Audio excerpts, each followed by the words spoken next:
Hello. Hello, hello. I think we are alive. I shall wait to hear that all is well, and then we shall begin.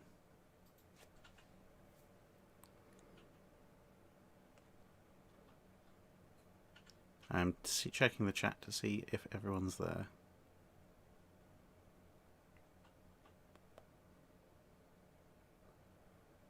I can see someone saying hello. Ah, right, everyone says hello. Great. Okie dokie. Well, hello everyone. So, as per usual, we will be doing the Patreon alternate history questions, etc., and a couple of late submissions first, and then we'll be moving on to Super Chat and regular chat questions. Thank you, Dejan. Yes, shockingly, around the time of the anniversary of Bismarck sinking, the video on Operation Rheinebung has in fact got a bunch of fresh views. So I still stand by that as one of my best bits of work, I think. Thank you, Loud Hatchback. Sorry, I've got to have the window open here because it is bizarrely warm in the UK at the moment, which is a bit odd. It's been warm all day and now it's cold, but the house is warm. Too warm, in fact, and so the window's open, so occasionally someone will come down to the end of this dead-end road, get lost, turn around and wander back up again with their poorly maintained engines. Anyway, moving on to the Patreon questions. So Mark Rice leads in today by asking, who do you think had the better armoured cruisers in World War I, Britain or Germany? As British armoured cruisers were generally a little bit faster with heavier guns. However, when faced with dreadnoughts, German cruisers would take hours to be sunk, whereas British cruisers would go down after a few salvos.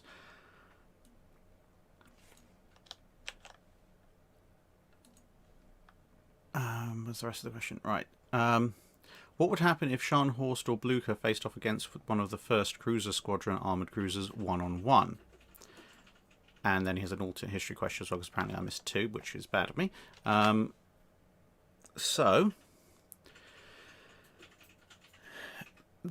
with regards to armoured cruisers, I think it's kind of six of one, half dozen of another. As you say, the British armoured cruisers are faster, and they are more heavily armed. However, once you get towards the very end with the Scharnhorsts, the German armoured cruisers have a uniform main armament, whereas even the very last generation of British armoured cruisers before the Invincibles has mixed 9.2 and 7.5 inch batteries.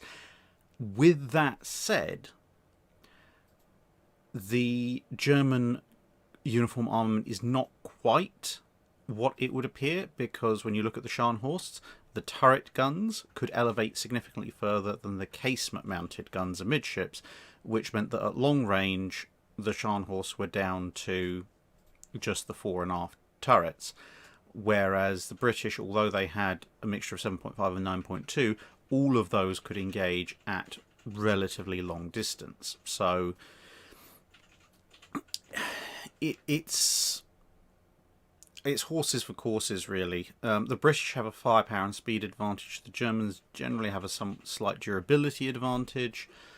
But it must be remembered that while something like Defence did blow up quite quickly, Warrior, which was also in her squadron, did not. And in fact, Warrior took well over a day to sink, which is comparable to some of the longer-lived German ships before they went down. So that I'd say I wouldn't be able to pick specifically as a sort of a general thing, this one is superior to this. It would depend on the situation that you're ending up in. And to be honest, armoured cruisers shouldn't be facing off against battleships no matter what. So there's that. I'm just going to minimise that, move that over there. That will make things a little bit easier.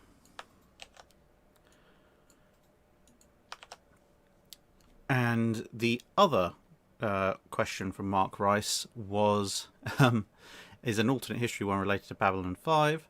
In the Earth Minbari War, the Minbari ships were vastly superior to ours. How would you translate Earth and Minbari ships into battleships? Would it be like the Queen Elizabeth versus Yamato, or would it be something more extreme like Canopus versus 80s refit Iowa? Oh, the Earth Minbari War is a fun one. I mean, there's no direct necessarily equivalent, because one of the Minbari's main strengths was they could just overwhelm Earth Force sensors. So sensor systems back in the day were optical, so we don't technically have that yet. You could probably jam old school radar with modern tech, but given that, and given that the Earth Force ships most of the time, unless they're captained by John Sufficient Yield Nukes Sheridan, tend to get any marginal victories they do by kamikaze ram attacks, I'd say your closest analogy would probably be a pre-1900s pre-dreadnought versus a late World War II battleship. I.e., you can do damage if you happen to get within point-blank range somehow, but the other ship has all the speed and firepower advantages to just keep hitting you at long range without you being able to do anything. So, it is what it is.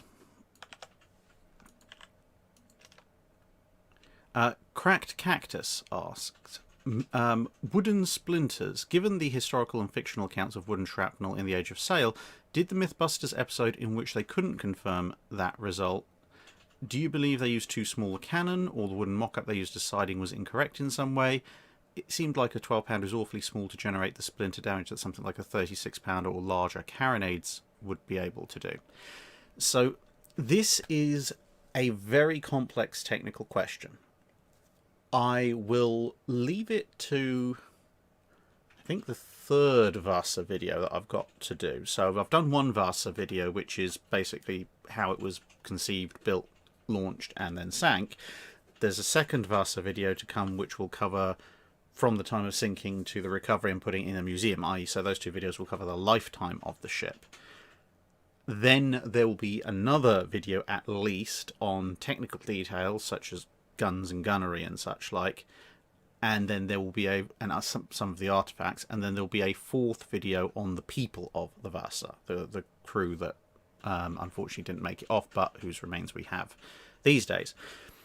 And in that third episode, this will be covered in a lot of detail, because the wonderful director who features quite heavily in the first video, and will continue to feature quite heavily, he actually did some practical archaeological testing of this. But the short summary is, yes, the Mythbusters used too small a gun. There were guns of that kind of magnitude on wooden warships at the time, but they were very uncommon on ships of the line at that poundage. And secondly, they used a mock-up which was literally just the planking of the ship. It didn't have the ribbing and such. And the short version of it is, and I say it'll be explained in a lot more detail.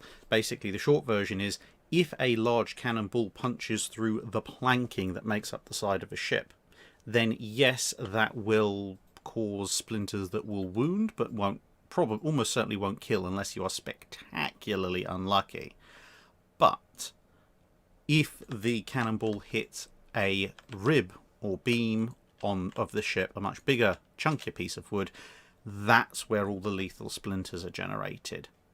And that's what was not present on the Mythbusters mock-up, and what was present on the Vasa Director's mock-up.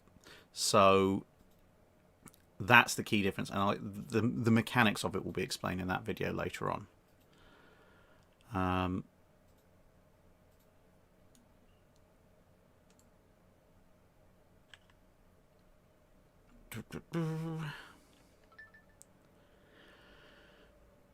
Shazaksa asked, if in January 1939 all British carriers are suddenly replaced with Habakkuk-class ships in a 1-to-1 ratio, how does this impact World War II? Very interestingly, because if it's January 1939, then a good chunk of the British carriers are in port, which means they are stuck.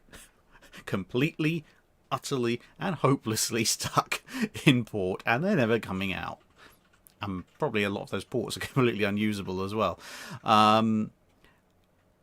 However, if we go with the spirit of it and we assume that for whatever reason the carriers are at sea,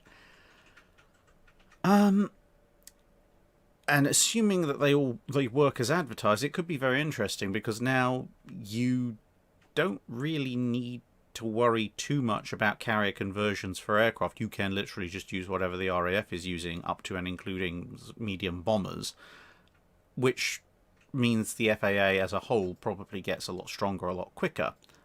The complication is that whilst carriers operating in the North Sea and the Atlantic are probably fine, you're not going to be running convoy escort missions with a Habakkuk. You're not going to be going after the Kido Butai in a Habakkuk, because they're far, far too slow. So, and to be honest, even in the Mediterranean, Malta runs, and you can't do that with a Habakkuk. The best thing you could do would be to station a Habakkuk maybe at a halfway point and just keep shuttling aircraft. I mean, it'd be good for the Malta ferry missions, I'll give you that much, but it would make an effectively big sitting target for submarines, destroyers, etc. to torpedo. And obviously the Italian battle fleet at some point will probably try and come after one as well.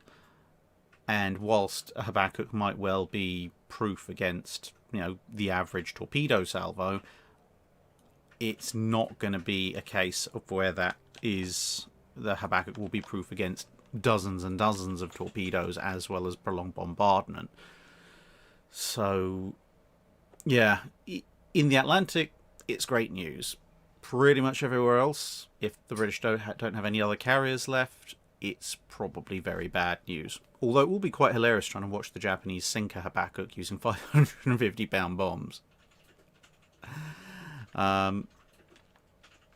SMS Schleswig-Holstein asks, what are some good books on the Byzantine Navy and the battles and wars in which they fought? So there is one that is very good but difficult to pronounce. So the subtitle is The Byzantine Navy from 500 AD to 1204. That gives you the idea of what it covers. It's a very, very well reviewed book, but the sort of super title of it is The Age of, and for the life of me I cannot remember, which I should do because I can actually read ancient Greek. I can't off the top of my head remember what the flipping triangle letter means. I think it's delta, but I can't remember. But anyway, it's triangle letter POM omega N. So that. In fact, I'm going to put it in the chat. Delta. Mrs. Track says triangle letter is in fact delta. So there you go. In the chat, that is the name of the book. Oh well, at least my memory was good enough to identify it as delta, if that's correct. Hey, go me, I guess. Morten Bernholt Rasmussen asked, can you mention a couple of interesting combat or combat-alike episodes from 1930 until 1945, which are seldom mentioned in historical books, chats, or channels? Okay, so seldom mentioned. There are a couple of naval combats that occur in the Spanish Civil War that are probably worth a look. The poor old Battle of the Komandorski Islands doesn't tend to get as much of a look in for the Pacific War as it perhaps should. What else have we got in terms of... The problem is you've got the Italians versus the Ethiopians, but that doesn't involve any naval combat in the 1930s. So in the 1930s there is something of a dearth of naval combat until you get into the Second World War, outside of the Spanish Civil War. So yeah, I'd say those are the two that I'd say stand out to me the most as seldom mentioned.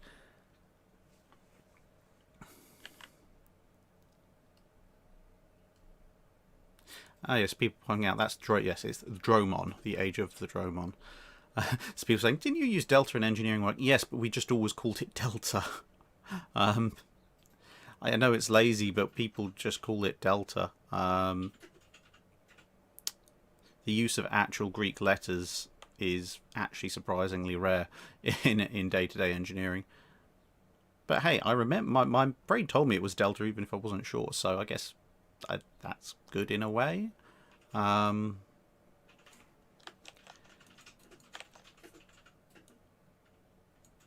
Just copying out a couple of the super chats for once we get to the end of the Patreon ones.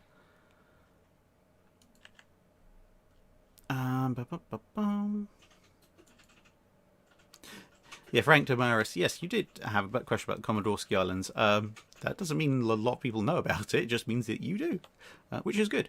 Rodney McCoy asks, if the Japanese don't attack Pearl Harbor, they instead sail past the Philippines and attach to the Dutch East Indies, how would the US react? It depends how successful they are attacking the Dutch East Indies. The US does not want Japan to expand its power in the Western Pacific region. They don't particularly want them to continue their war with China, but at this point, 1941, the Japanese are basically doing their level best to stick two fingers up at the US and keep doing what they're doing. The one really big stick the US has that isn't direct military action is oil. And they could put an oil embargo on the Japanese, and that was very pressing on the Japanese and one of the major decision factors into why they went into what was the Second World War itself anyway. With that said, if the Japanese attack the Dutch East Indies and fail, the US is probably just going to watch and laugh. If the Japanese attack the Dutch East Indies and they look like they're succeeding, then the US has a very difficult proposition, because if they let them go ahead and take the Dutch East Indies, the Japanese solve most of their oil issues, which means the one big stick that the US has in peacetime is now basically not particularly effective. I suspect that one of two things would happen. Either someone would turn around and just say, look, this has gone far enough, we're going to take Japan down a peg or two and declare war. Or perhaps, if they want to be a bit more subtle about it, they might run something a little bit like the modified versions of neutrality patrols that they were running in the Atlantic, basically putting US Navy assets between the U-boats and the convoys and daring the U-boats to shoot, and then hoping that the Japanese would shoot, at which point then America can say, but you shot at us, therefore we can go into war with you. And at that point probably hope to try and exploit the fact the Philippines are uninvaded to cut the Japanese supply lines, which is why the Japanese would never do that, because the Philippines are a very, very, very, very obvious way of severing any Japanese supply lines in expeditions to the Southwest Pacific. Christian Slot Hulk asks, if the actual plans for Bismarck and Tirpitz are leaked on the 1st of December 1936, how does the Marine Nationale and the Royal Navy react to this? There's not a tremendous amount that either party can do immediately, and there's not a lot that the Marine Nationale can do particularly afterwards either.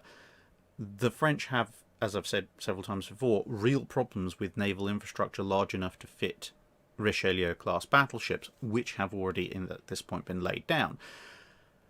Once Richelieu is launched, Clemenceau goes right in to start building in the dock that Richelieu was in. That gives you an idea of how they're cycling things. They physically can't build ships much faster than they already are. For the Royal Navy, they can't change the King George V's. The design is locked in. The King George V's are being laid down pretty much almost literally days after this theoretical leak. But assuming that the plans are all fully accurate and believed, what they might end up doing is ordering the Lions in 1938, King George V's being laid down in 1937, instead of getting the Lions ordered and laid down in 1939, which would mean that by World War II actually breaking out, if they order the Lions in early 1938 and they're pressing because the knowledge about how capable and or at least how large Bismarck and Tirpitz are, it's possible the Lion and Temeraire might be close to launching, if not actually launched, depending on how much urgency they put on it.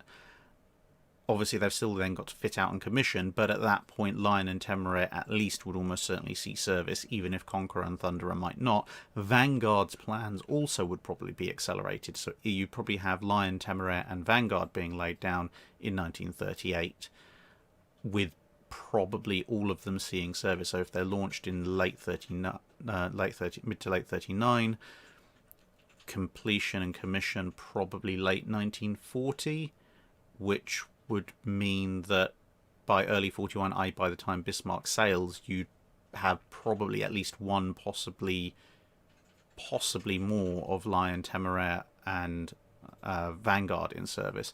Historically, Prince of Wales was only just about in service. King George V was well into service. Now, granted, Lion, Temeraire, and Vanguard would be laid down later than Prince of Wales, but there would probably be an acceleration of construction, and Vanguard at least was specifically designed to be relatively quick to produce. So if any of those three are going to be in service, it'll be Vanguard.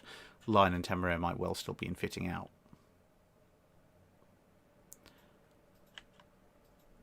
Adony asks, what are some of your favourite or most interesting alternate history scenarios? I tend to like two types of alternate history scenarios. Basically, ones which are very, very close to what happened in reality in terms of the events, i.e. history went one way, but it could have gone very differently if one relatively immediate decision had been taken that was just slightly different.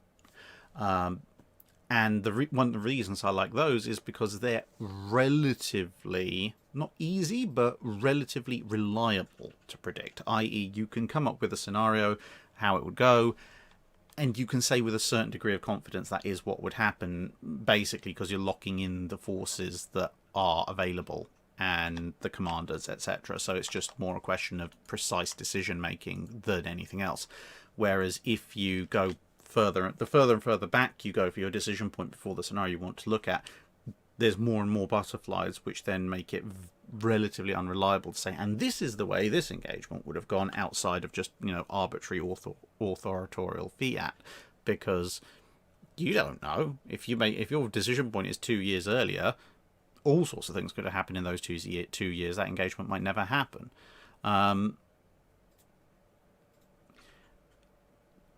The other type of historical alternate history scenario is if you take a known quantity, and this is if you're taking the decision point slightly further back up the line, if you take a known quantity and you then say, right, well, this overall campaign or plan that was in place was not launched in favour of this other one, but now they launch it, because then like James D is mentioning the Battle of Texel video, you're basically taking, again, a known quantity of plans and saying, right, this is what they're now going to do, and then you can obviously make modifications for contact with the enemy and what the enemy does, but again, you have a lot firmer ground to stand on when it comes to making the hypotheticals, which will ultimately constitute a lot of the argument.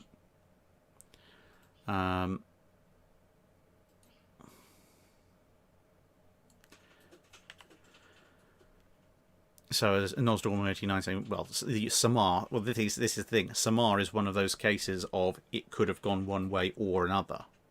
You could have had Task Force 34 there or not. We know what Task Force 34's numbers and commanders would have been.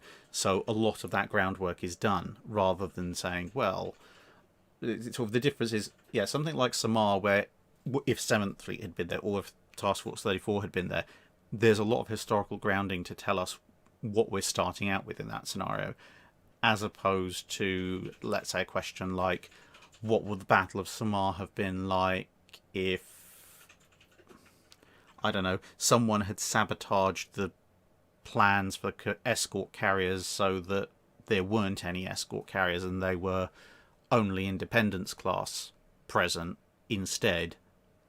It's like the knock-on effects of how all of that would cascade through the US Navy are far too large to say that even that scenario would even plausibly occur, let alone how it would have gone. Scorgy95 asks, what would have happened in the UK during the time of the transport strike if HMS Antrim had opened fire on the Mersey, if the Navy even agreed to do that? Would this have caused further commotion and civil war? So for those of you who aren't aware, the transport strike was part of what was called the Great Unrest in 1911, and it ran through to pretty much the start of World War One. It was a time of, as it might imply, a lot of civil unrest, a lot of strikes, a lot of political movements. A lot of it was kind of, but not entirely, brought to a close by the outbreak of the First World War.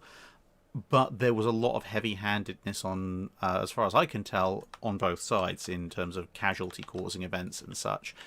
And one of the things that happened was this transport strike in Liverpool.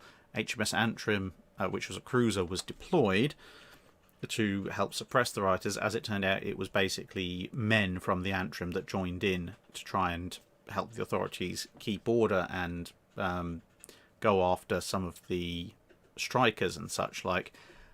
But if Antrim had actually opened fire, which Churchill suggested at one point, he did seem to think heavy artillery was the solution to most civil disturbances.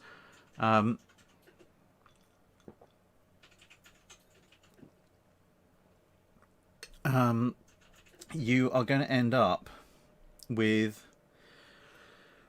a lot of problems. It's a weird one because the time of the Great Unrest was a relatively violent part of Britain's civilian history. The actual casualties that Antrim would have caused if it had done any reasonable level of opening fire, in and of themselves, probably wouldn't have actually massively escalated the situation. But the fact that the Navy had opened fire at all, and also, naval artillery is not the world's most discriminate weapon, would probably have inflamed things quite massively, because a heavy artillery shell that misses a crowd of rioters, I mean, never mind the damage it would do to a crowd of rioters, but say it misses those rioters and sails on another half mile and blows up a block of houses full of innocents, that could cause a lot of problems very quickly. Sort of the best case scenario at that point would be the government completely and utterly cashiers Churchill, and that is the end of his political career. If they stick by him and try and claim it was somehow justified, then who knows, that could have been absolutely terrible, because there'll be an awful lot of people who would be turning around just going, no, this is not acceptable. We did not agree to, pay our taxes to fund a navy, to have that navy turn around and randomly blow up chunks of cities indiscriminately. So, yeah, that would be my predictions. CL Captain says, hello, Comrade Drakovic. The Premier has requested your services, I'm going to stop that now, in the development of glorious Soviet fleet. Many rubles have, because I'm going to end up being Borat at some point, many rubles have been allocated. You have from 45 to 60 to reach a sufficient level of construction as to counter the American capitalist fleet. If you fail to reach 50% parity, you'll be shot. Good luck. I guess I learned what the barrel of a Makarov tastes like, because yeah, trying to go from the state of the Soviet fleet in 1945 to reach parity or 50% parity with the Americans by 1960, that is just not going to happen. You could probably make it, you could definitely make it happen with subs. In fact, you could get well above 50% parity with subs. Maybe not nuclear subs, but subs. Destroyers, fine. Cruisers, fine. Capital ships, no. The Americans have plenty of battleships in reserve, as well as some in active service. If you carry on with something like the Sovietsky Soyuz, then class, they'll just bring more of them out into service. They might, they're probably not going to restart the Montanas, but they might complete the last two Iowas. And then, as I say, they'll bring back the South Dakotas, the North Carolinas, etc. And carriers are really going to be the tripping point, because the Americans have an awful lot of carriers thanks to World War II, plus obviously things like the Midways, Coral Sea, Forrestal, etc. And there's no way, I think, without sort of hand-waving magic, that the Russians can do all of that other naval build-up, which they might be able to do. The smaller ships, yes, they can. The battleships, maybe. They won't be particularly good, but if we're just counting hull numbers, then sure. But getting a Russian carrier fleet from 45 to 60 that is in any way, shape, or form a match for the Essex Swarm plus the Midways plus the bigger supercarriers, no. It's just not going to happen unless you start doing some very dodgy conversions of liners and such like.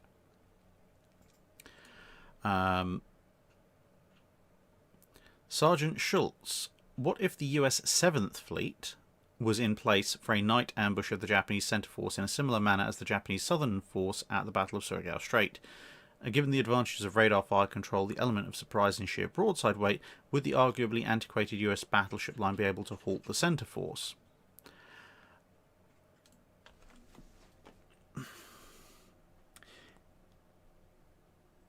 On paper, you'd want to say yes.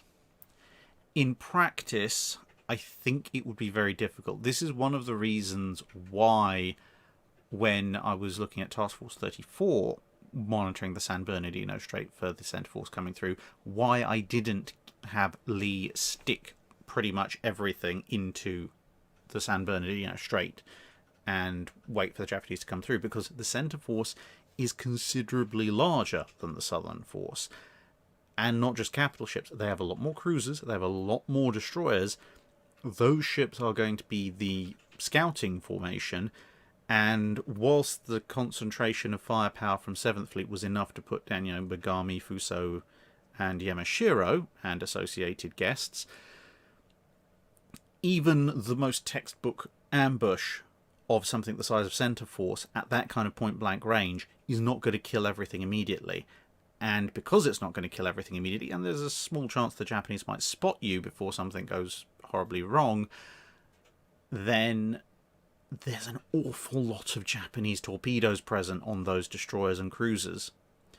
And the last thing that you want is to be in a knife fight where the Japanese are putting dozens upon dozens upon dozens of torpedoes into the water. It's basically throwing away almost every advantage you actually have given the circumstances.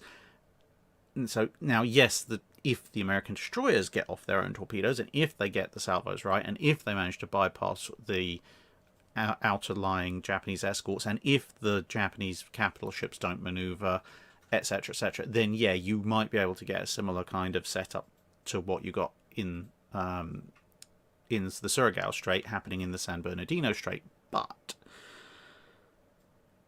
that's a lot of ifs, and I really wouldn't bet on it. And the last thing you want to do at that point is to have a close-range knife fight where you've got Yamato going up against exactly the ships it was designed for. Sure, the Congos might not last very long. Sure, Nagato might not last tremendously long, but Nagato still has a decent chance of taking down at least one standard with it. But then you're left with Yamato at close range, and that's not going to end well for anybody. I mean, it's almost certainly not going to end well for Yamato either, but there's going to be an awful lot of unnecessarily dead American sailors come morning, whereas sitting slightly further back and engaging with the maximum possible advantage of radar is going to be a much more successful way of dealing with things. The San Bernardino Strait is just too small for radar to give you all the advantages it would in slightly more open waters.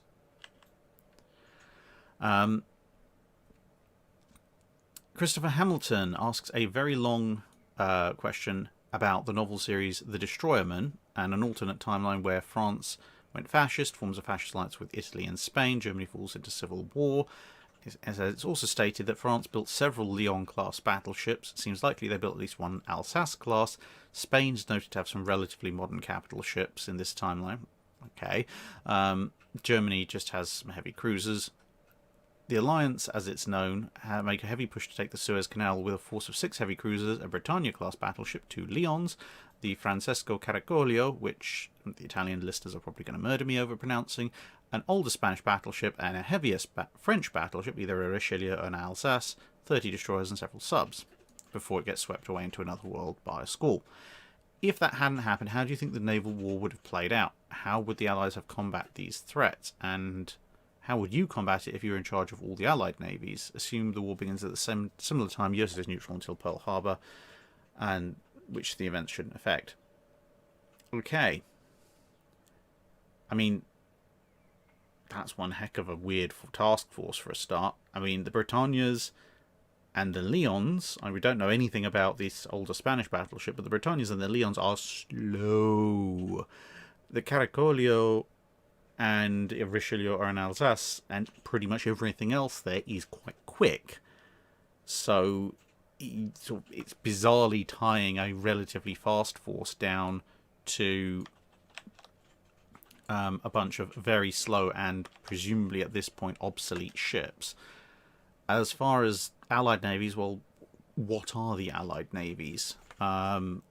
Presumably, I mean, if France is fascist and so there's someone's trying to stop them taking Suez, that basically means it's therefore Britain, I guess. And I mean, what would Britain have done at that point? I genuinely don't know. I mean, Spain suddenly magically coming up with a modern capital ship fleet and elements to support it is an interesting take on events, considering the Spanish economy, even if you sort of hand-wave away the Spanish Civil War. The Italians, I mean, with Leons and Caracolios around, you could presume that the economic crash they had in the aftermath of the First World War didn't happen. That much is plausible. But what on earth the British would have done in response to all of this happening, I genuinely don't know. How the Allies would have combated this threat, they would have combated it first by building an awful lot more ships in the run-up to World War II. So if you've got this alliance going, the British are going to start building capital ships in the early 30s again. So what the British fleet might look like by that point, I have some idea. It would probably be the 16A design, and if they've got the 16A design, the Second London Treaty is not going to happen, which means, assuming that the Washington Treaty and maybe First London are still holding, then you're going to be looking at 16A being followed by probably a mid-1930s version of the Lion class and subsequent improved generations thereof in probably fairly large numbers. So yeah, I unfortunately I haven't read the series, so that's about as close as I'm going to be able to get to an answer.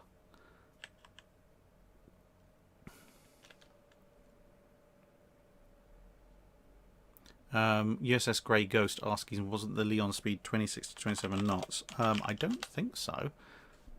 Could be. I mean, it's one of those theoretical. No, it's 21 knots. The Leons are the 4 quad turreted Leons from the late 1910s. Lots and lots of guns, but rather doodling along. Yo Beef Jerky asks, oh dear. What is your opinion of various games and shows that anthropomorphize historical warships into characters such as Azure Lane or Kantai Collection? As someone who's developed an interest in the ships of the era the channel covers because of those games specifically, I'd love to hear what you think of them and their premise. I can't say I'm particularly familiar with either of those. Someone did give me a DVD of Kantai Collection, which I therefore watched at one point, but I mean, it's not really my thing, so I mean, I suppose if there's a media which people enjoy and is encouraging them to develop an interest in naval history, then great. Okay, that in and of itself is fine. That's great, that's good. Brings people to the channel that can discuss actual naval history. Sure, why not? There are many pathways to learning the ways of naval history, and I suppose well, given what Jingles and the Chieftain sometimes talk about, I guess that's kind of, I guess, the equivalent of Girls und Panzer, maybe? That's apparently an anime tank thing, which might lead people to like tanks. So yeah, just as long as it's, well, I mean, people are free to do what they like, I guess, but hopefully it's not that way inclined anime-wise. Who knows? I don't know. Thank goodness.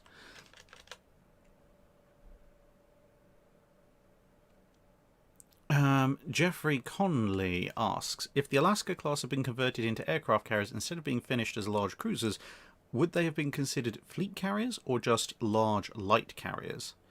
I ask because the carrier that had been built from cruiser hulls such as Saipan or Independence class hulls were light carriers, so would an Alaska type carrier be the same, more or less? And what kind of air group would they be capable of using and operating?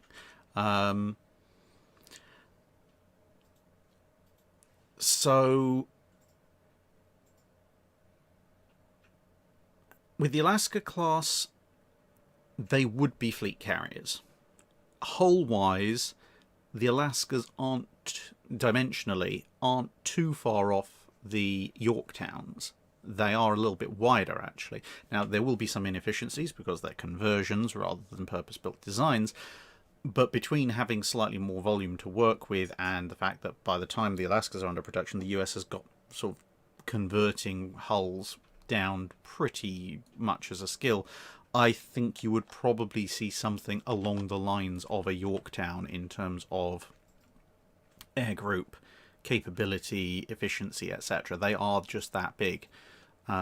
So, yeah, they would be fleet carriers. They might not be the same. Obviously, they're not going to be the same level of capability as an Essex class. But hey, Enterprise was still trucking along perfectly well as a fleet carrier all the way through World War II. So there's no reason converted Alaska classes, at least in World War II, wouldn't be given the same kind of consideration.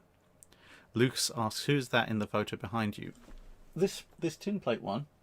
It's me.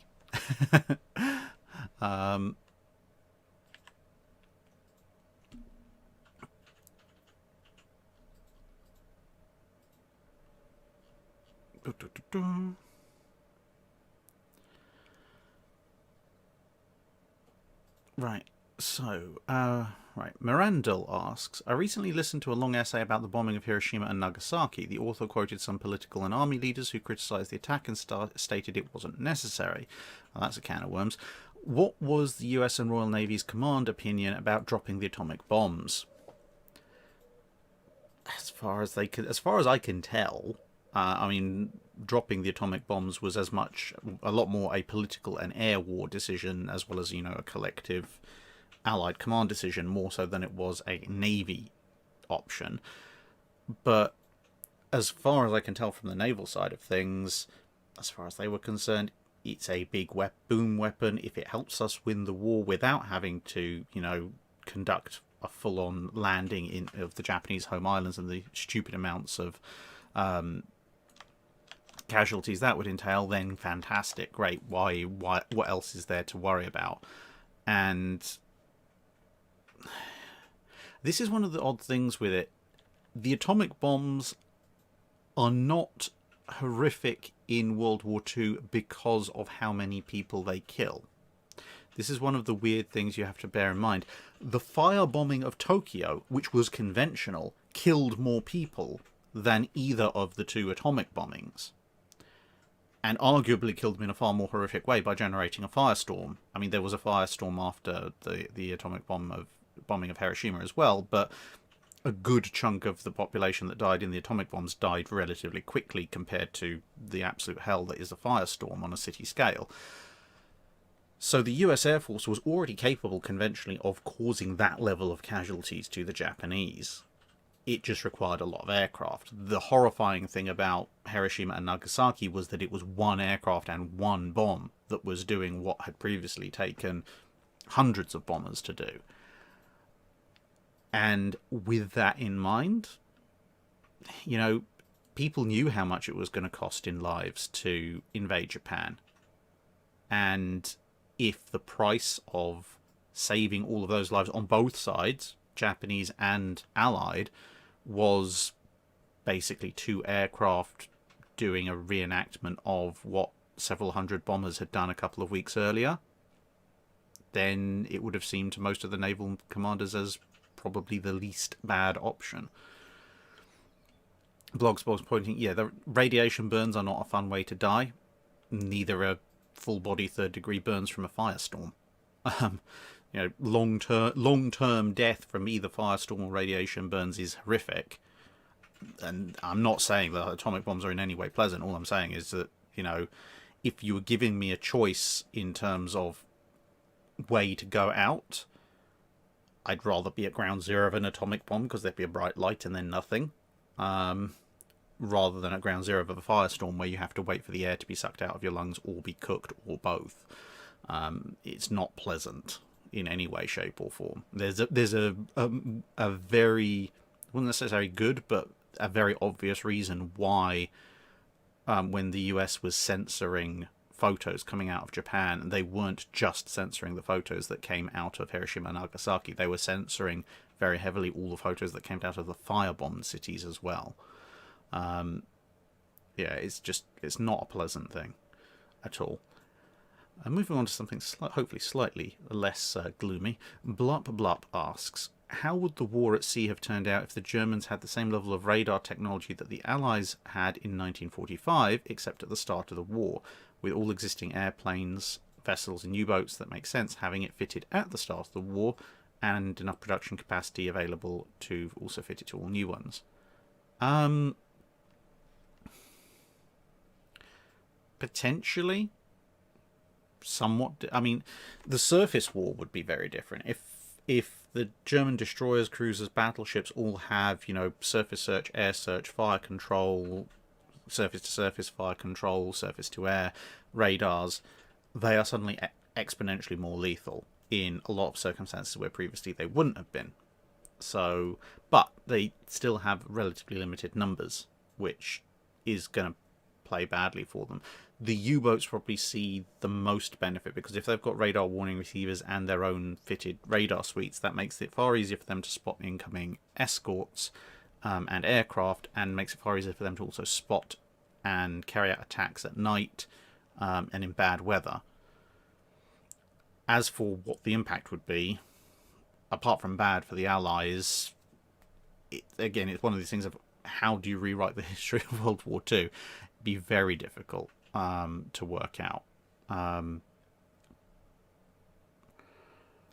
But yeah, I can't see it ending well for the Allies in a lot of cases.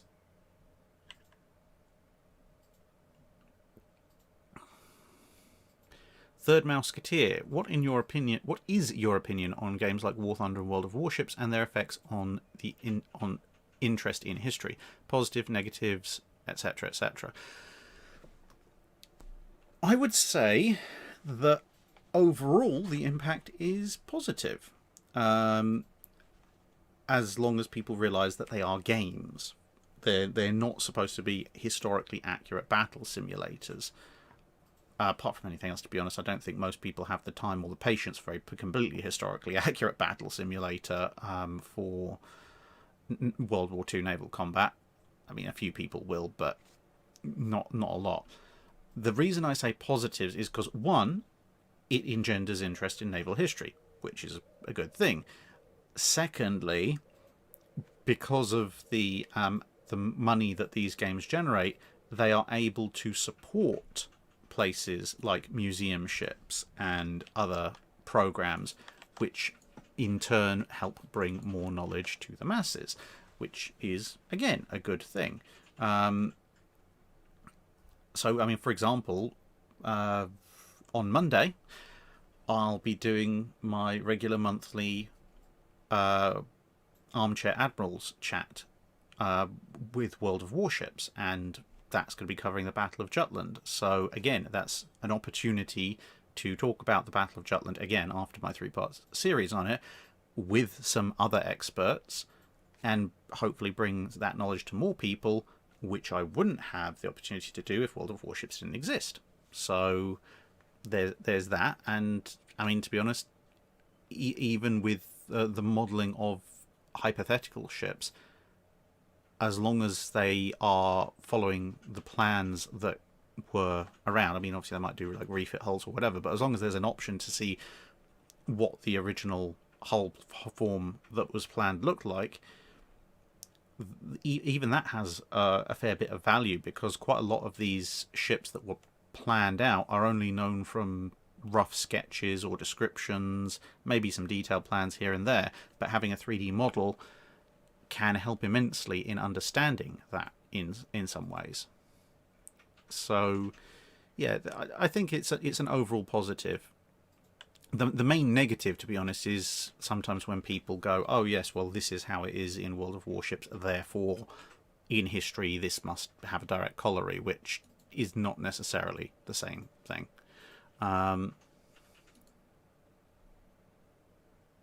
Way into Adventures pointing out, yeah, people get interested in tanks because of World of Tanks. Again, similar thing. There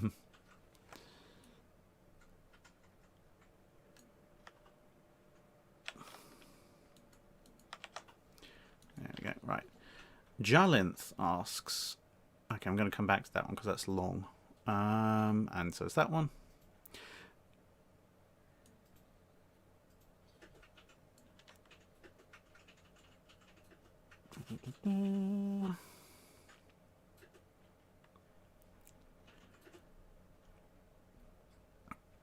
That's a very long alternate history one, so I'm going to come back to those long alternate histories right at the end of the Patreon question section.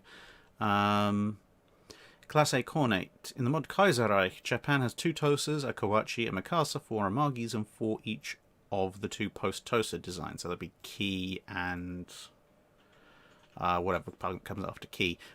This is in addition to Hiryu, Soryu, and Rugio, who seem to be sensibly designed. I see no way in which this is possible without Japan turning into an economic meltdown simulator. Thoughts? 2 Tosas, entirely plausible. Tosa and Kaga, which was originally a Tosa, were a good chunk of the way towards being completed at the time of the Washington Treaty. The Amagis were all on the stocks, so that's plausible. Quite why they kept a Kawachi, I have no idea. Mikasa would be a museum ship, so again, should not be in combat service. Another 8 post-Tosa designs, on the other hand, that would be an interesting way of pushing the Japanese economy to interesting places.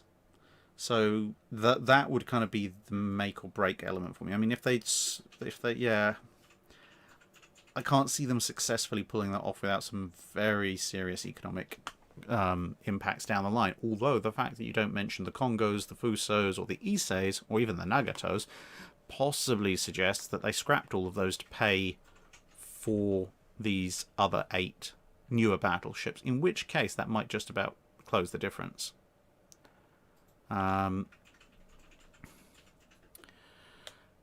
Appalachian Tiger. Oh, and just to reiterate, because I'm seeing a couple of people comment in the chat, I'm going through Patreon questions, Patreon alternate history and such like questions first, then I'll be getting to the chat questions as well. And I mean, we're only halfway through the first glass of Iron Brew, so I think we're doing pretty well. Appalachian Tiger. Can you give an abbreviated history of torpedo mountings, either Q&A or for the special video pile? The torpedo mountings will be part of an overall video on the history of torpedoes, so yes, that will be on the special video pile. Colin Ware. So this is a bit outside your preferred time era, but it's not really technologically related. A letter arrives from Churchill College at Cambridge, who invited to participate in a debate open to the college and public, where it's resolved that the Falkland Islands were a strategically insignificant vestige of a time when communication and shipbuilding demanded outposts throughout the world. The war to reclaim them from the Argentinians was an unnecessary, tragic waste of human life. In deference to your knowledge of British maritime history, you've been offered a choice of which side to defend. Which do you take and why? Very simple. I take the side of the nation that was defending the inhabitants' right to decide who they wanted to belong to. Because, as you say, yeah, as a strategic location, the Falkland Islands are really pretty irrelevant at this point, but You know, the inhabitants have a continuity of inhabitation there that goes back several centuries. So if they want to stay part of Britain, then they should stay part of Britain, and their right to make that choice should be defended. If at some point they decide they want to be Argentinian by a decent majority, then, well, they've decided to be Argentinian. There is precious little point in trying to stop that. Grey Ghost, will you tell us when you get to chat questions? Yes, I definitely will. Jimmy the Fish says, HMS Effingham versus Rock. I think this question was overlooked in April. I'm pretty sure it wasn't. Drop me a line by email or Discord. If I somehow did overlook it, then I will include it in next week's Drydock. But I'm 99% sure I did cover that in a Drydock last month. Whiskey Delta Golf.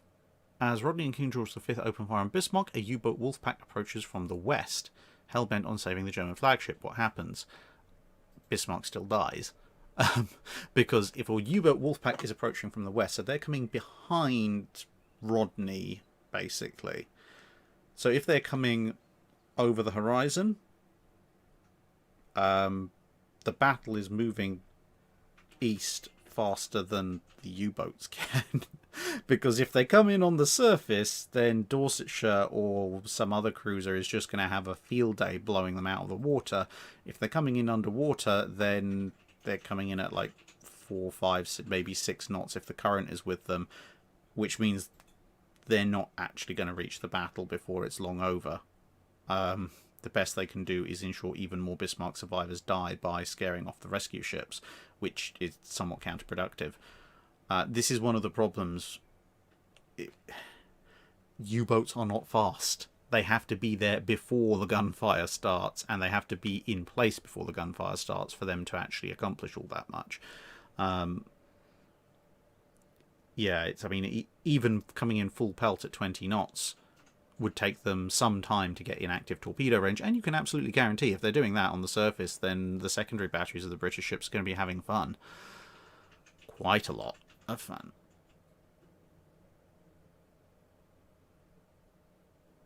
Fabian Zimmerman does also remember Effingham versus Rock being covered, so great, I'm not going too mad. Sreko asks, if by some ludicrous set of circumstances the Great Eastern was converted into a warship and warships of a similar size became the new top dog Navy standard, how would that influence late 19th and early 20th century naval development and build up for World War I? If that happens, it basically kills most nations' ability to build what would be then seen as the standard naval vessel, assuming that that became the top dog Navy standard, almost straight out the gate. The British shipbuilding industry at that point was capable of building pretty much the largest vessels like Great Eastern, and that struggled quite significantly to get Great Eastern built. I mean, you look at the amount of trouble they had just building the thing and then launching the thing. It was right on the edge of capability. They obviously, as time goes on, could develop that capability to build more and larger ships, but the vast majority of everybody else's shipyards just going, we can't build that. We would need massive amounts of investment in infrastructure to just have the dockyards capable of building it, and it's a 35,000 ton ship in the 1850s. So everything would get very, very, very, very quiet for a long time while the British kind of sit around with a few 35,000 tonners that cost a ludicrous amount of money and just sit there going, well, is someone else going to come out to play maybe? So yeah, it's just a very odd. Eventually people will catch up with it, but then you're going to get some truly ridiculous stuff, because you're going to then maybe, if the bigger nations maybe catch up with infrastructure in the late 1860s, early 1870s, so you're going to have this whole generation of broadside, maybe and central battery and turret ironclads, and then even pre-dreadnoughts of absolutely massive scale with no ability to hit further out than about 1,000 to 1,200 yards, which means you're going to end up with basically the Age of Sail Mark II electric boogaloo now with ironclad armour, where ships are just going to have either increasingly implausible guns of stupendous size and or ridiculous numbers of guns just because, well, we've got the space, so why not? Which would be quite amusing to see.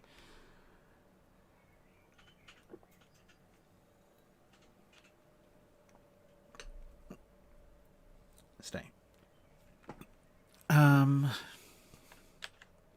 Sam Samuelson, what are the best books to get a good explanation of the Royal Navy's disposition and actions in 1938 to 41?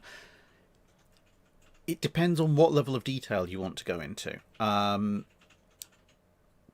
Nelson to Vanguard by D.K. Brown is a good way of looking at the overall actions in terms of shipbuilding. If you want to look at actions and disposition in terms of deployment and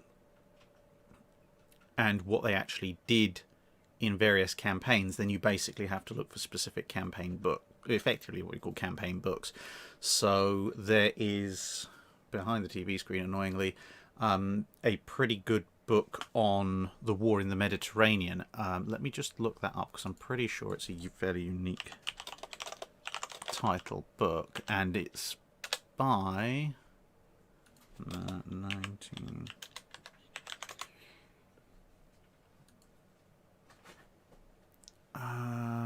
Nope, that is not the one I was looking for.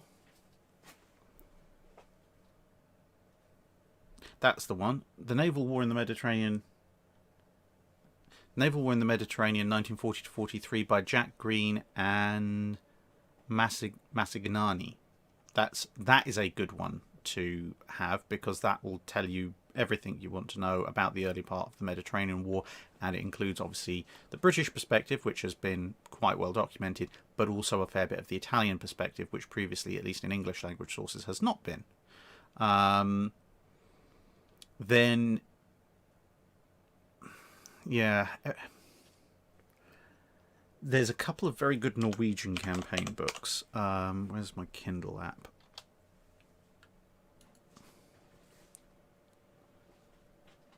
Load.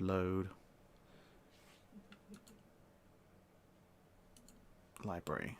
So, The German Invasion of Norway, April 1940, by Gear H. Haar, I think. And he's done another one I've got somewhere along here.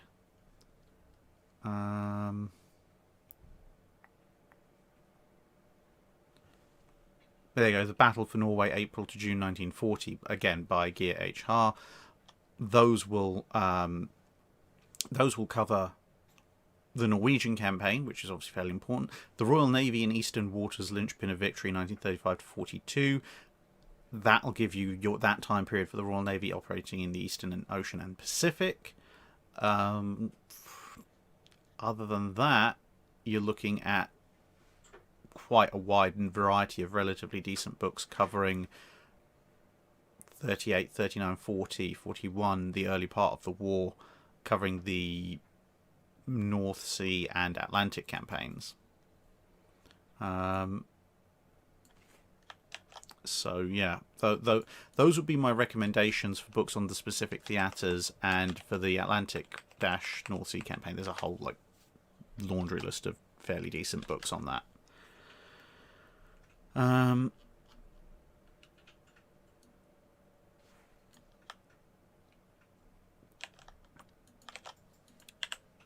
So, Charles Fitt, alternate history, obviously. On the eve of 27th of October 1941, Admiral King finds himself visited by three spirits of Navy days past, Navy days present, and Navy days yet to come, who remind him of his journey through the Navy to present day and hint at challenges to come. But they cannot say anything about Pearl Harbor, with the net result that he is more open to working with others and remembers that not all Royal Navy officers are idiots like Beatty, and is generally somewhat cheerier and less irascible going forward. How does this change the Battle of the Atlantic and the Pacific campaigns? In the Battle of the Atlantic, the main thing is there will be a much faster transfer of skills and knowledge and cooperation between the Royal Navy and the US Navy, because if he's willing to work with them, which in turn means Convoys form sooner, escort groups form sooner, lessons learned faster, more U-boats sunk, less merchant ships destroyed. Battle of the Atlantic goes considerably better. In the Pacific campaign, although King is a big player in there are a lot of other fairly major egos and high ranks involved, like MacArthur. But if King is much more willing to cooperate with the British, then some of the early war disasters... I mean, ABDA Command is probably still going to be a bit of a mess, but the successors to that kind of stuff will probably work a lot better. There'll be a lot more cooperation. So something like, say, the Indian Ocean raid. I mean, Nagumo's still got the strength to pull it off, but there is going to be a lot more US UK cooperation, even in things like signalling, which might give everybody a much clearer idea about what's going on, which in turn might help influence some victories, either victories gained or just avoiding defeats.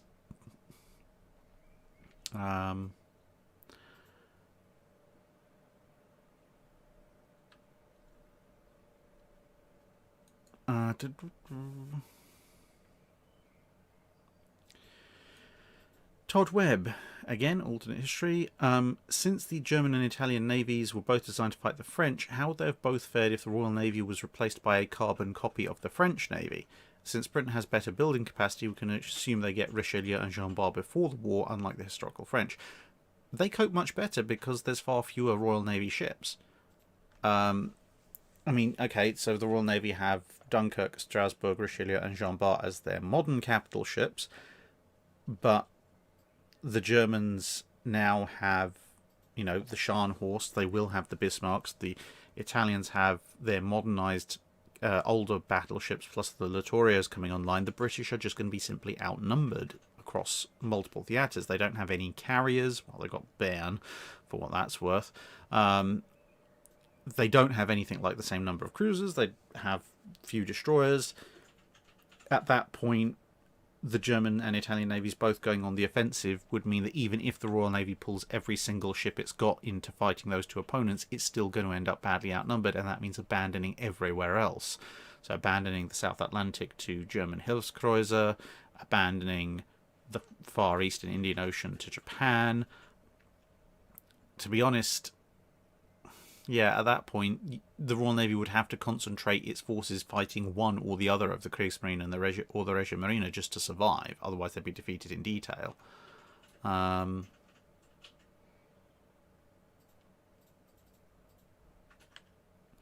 Unemployed history major. Alternate history. Typhoon Cobra sinks a capital ship. What would be the outcome to Halsey? And if it's worse than historically happened, in your opinion, does this show a devaluation in the lives of destroyermen? Understanding that the ship cost and value are different, but men's lives were lost. If Cobra ends up sinking a capital ship, Halsey probably would be relieved of command. From what I read when I was doing my research for the Admiral King video, he was fairly close to pulling Halsey anyway as a result of the two typhoons. The main thing that stopped him was the morale impact and the fact that US could weather the losses even if they really, really weren't helpful. If a capital ship goes down, that can't really be ignored.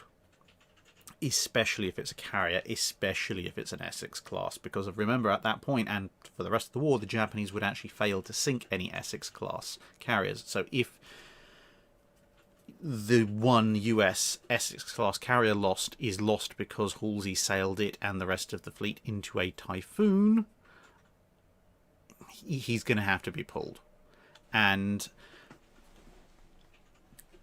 yeah, I can see what you mean by, does it show a devaluation of the lives of destroyermen? I'm not sure that's 100. I mean, it's partially accurate. It's not 100% accurate. I'd say it's probably more, unfortunately, to a certain degree, lives lost are statistics when it comes to this kind of very broad-ranging decision. And a capital ship going down, aside from, you know, the material loss of the vessel, is a lot more people gone down. And above a certain threshold things need to happen. Below a certain threshold, depending on that threshold, but depending on where it is, will depend on who the person involved is. But below a certain threshold, a certain loss of life can be tolerated, unfortunately, or at least not can be, was tolerated.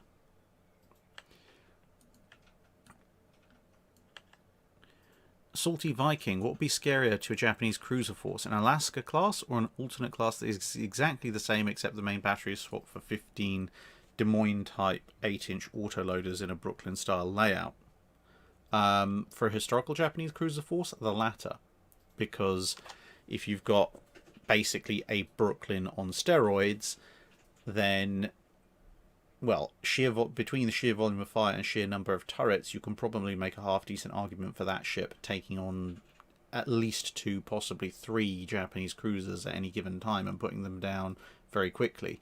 Whereas for all its heavy firepower, an Alaska class would be sensible to only engage 1 cruiser at a time. It would engage it for a relatively short period of time before it completely destroys it and moves on, but there's an entirely different morale effect from watching 1 ship being blown to pieces in relatively short order and watching 3 ships being eroded out of the landscape in relatively short order.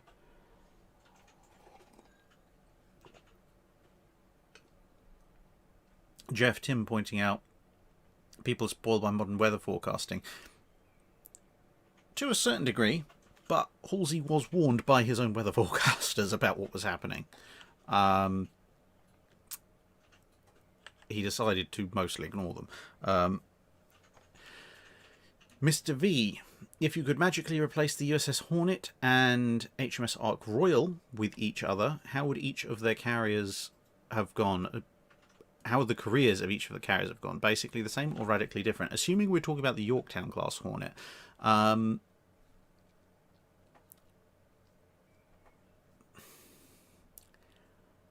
The USS Ark Royal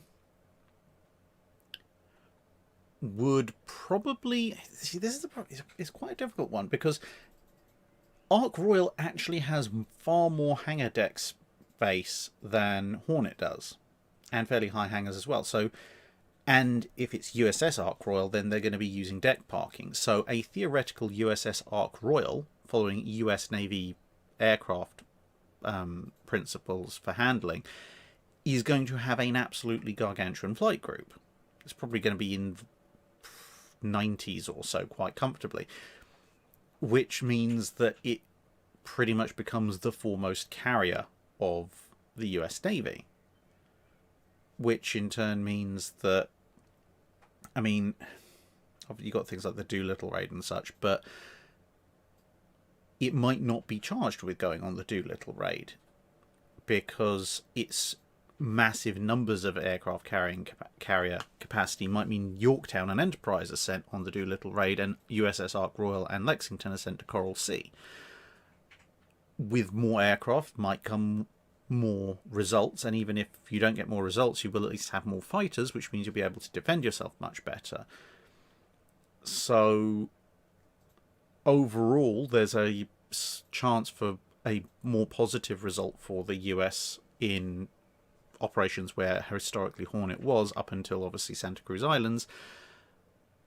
In that case, the kind of the make or break would be, would the increased number of fighters that USS Ark Royal can carry be able to defend it from the strikes that would eventually do in the historical Hornet, or not? If they can, then, well, it opens up a whole range of possibilities of still having the carrier.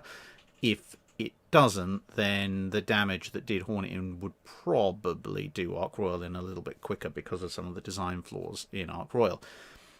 As far as HMS Hornet, it would probably be a relatively similar career to HMS Ark Royal up to the time that Ark Royal got torpedoed. I can to fairly easy degree see Hornet surviving the torpedo that did in Ark Royal. That's where things get a lot more interesting, because if HMS Hornet survives, then the Royal Navy still has a big carrier available. Again, not compared to the Illustrious class, not particularly well protected one, but it's in Force H, which is somewhat in less need of that kind of thing. At which point yeah, HMS Hornet goes on to fight through probably a good chunk of the rest of the Second World War, depending on whether or not it gets caught by Fleet Corp 10 at some point.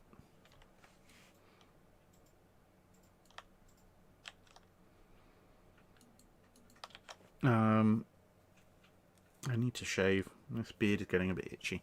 Not shave it off, just trim it. So Long John, can you talk about the career of Captain Joachim Schepke? Yeah. Schepke, and the circumstances of his death. My understanding is he was the Nazi regime's poster boy for the U-boat arm. To a certain degree, yes. He was a very successful U-boat commander, but he was also something of a self-promoting U-boat commander.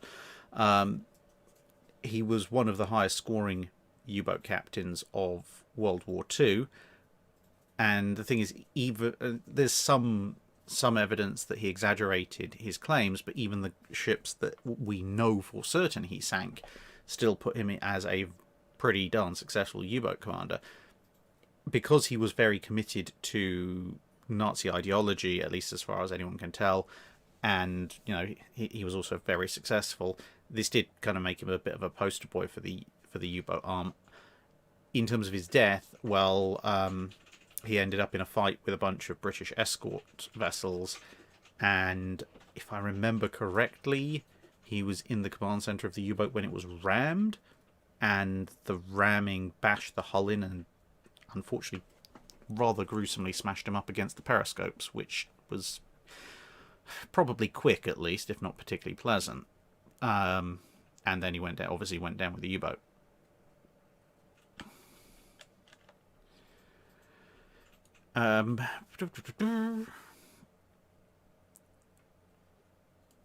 Meatwad asks, were there any other World War II squadrons, including land-based ones, that had a similar or better naval combat record than Carrier Air Group 15, the fabled 15, that was embarked on USS Essex? I don't know too much about Carrier Air Group 15, so I'm going to keep that question aside for later. And we will revisit that in a subsequent dry dock. Because it's a Carrier Air Group. So once it gets above about 100 feet altitude, I don't have as much knowledge as the stuff that's below 100 feet in altitude. Koos Army 0001. Can we get a top 10 list of images, paintings, etchings, older photographs, etc. that you'd most like to have seen, where you would most like to have seen the original event in real life or preserved in a high definition photograph? Top 10. Basically, top 10 things where there's some kind of illustration where I would have liked to have been there and taken high-def photos. Battle of Lepanto, easy one. Battle of Trafalgar, another easy one. Spanish Armada, also another easy one. That would resolve so many questions, those three. What's it called? Actium, the battle between the two claimed successors of Julius Caesar. The Battle of Actium definitely would be on that list. Pick any of the good battles that Admiral... what's his name?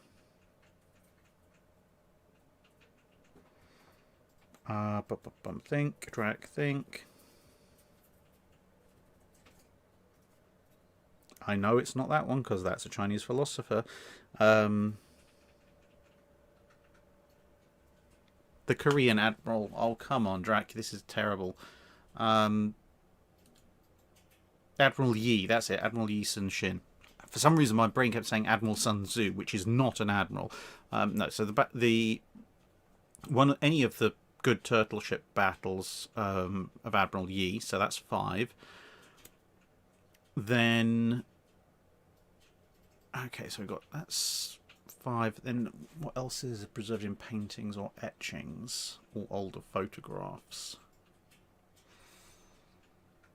There's not really many photos from the Battle of Tsushima, so I guess that would be a good one.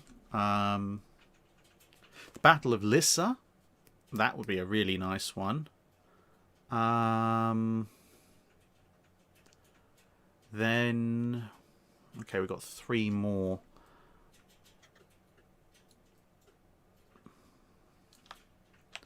I mean, topical to the current period, but I guess the voyage of Bismarck, because there are just enough photos to be irritatingly few and low detail ones. And then what, we've got 2 more. Jutland, because Jutland. And who shall we have for our last candidate?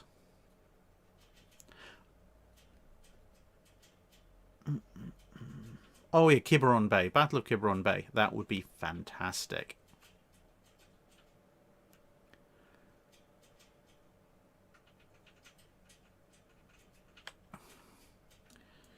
Someone telling me to have some ivory. Yeah, I probably should. I mean, it's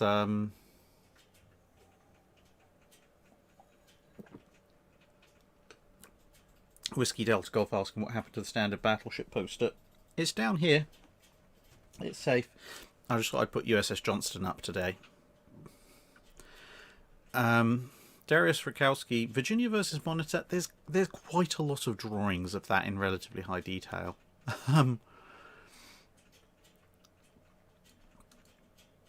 Felix B. Near the end of World War II, the complete German steamer fleet of Lake Constance was evacuated in a night action to Switzerland to get it out of the reach of Nazi officials who wanted to destroy them. Were there other similar actions elsewhere? In naval terms, not that I'm aware of, there could well be. Could well have been. But yeah, I'm not particularly au fait with that element of history in terms of things like steamer fleets, merchant fleets. I mean, I know some of the stuff like the Cape Arcona incident, thinking of Wilhelm Gustloff, the big notable things like that. But what happened broadly to other German merchant units at the very end of the Second World War is unfortunately not something I have, a tremendous amount of familiarity with. No, Adam Bauman, I have not seen that.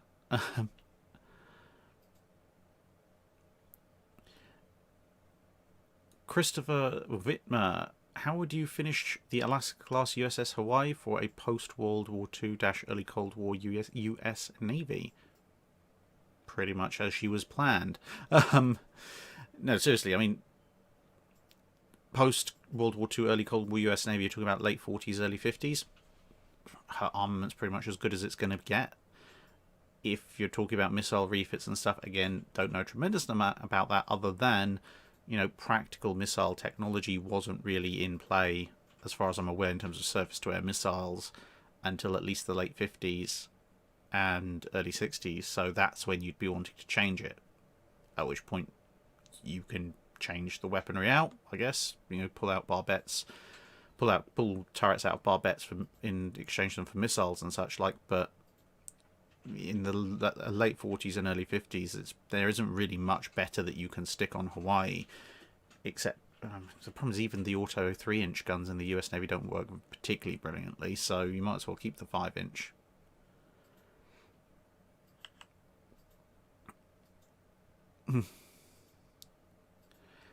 Admiral Tiberius, if USS Atlanta and Juno had been built as anti-aircraft versions of the Wichita class cruisers. Okay, so they're bigger based on a Wichita hull, i.e. 25-inch guns, heavy cruiser armour, torpedo tubes, etc. Would this have changed anything at the 13th of November Battle off Guadalcanal?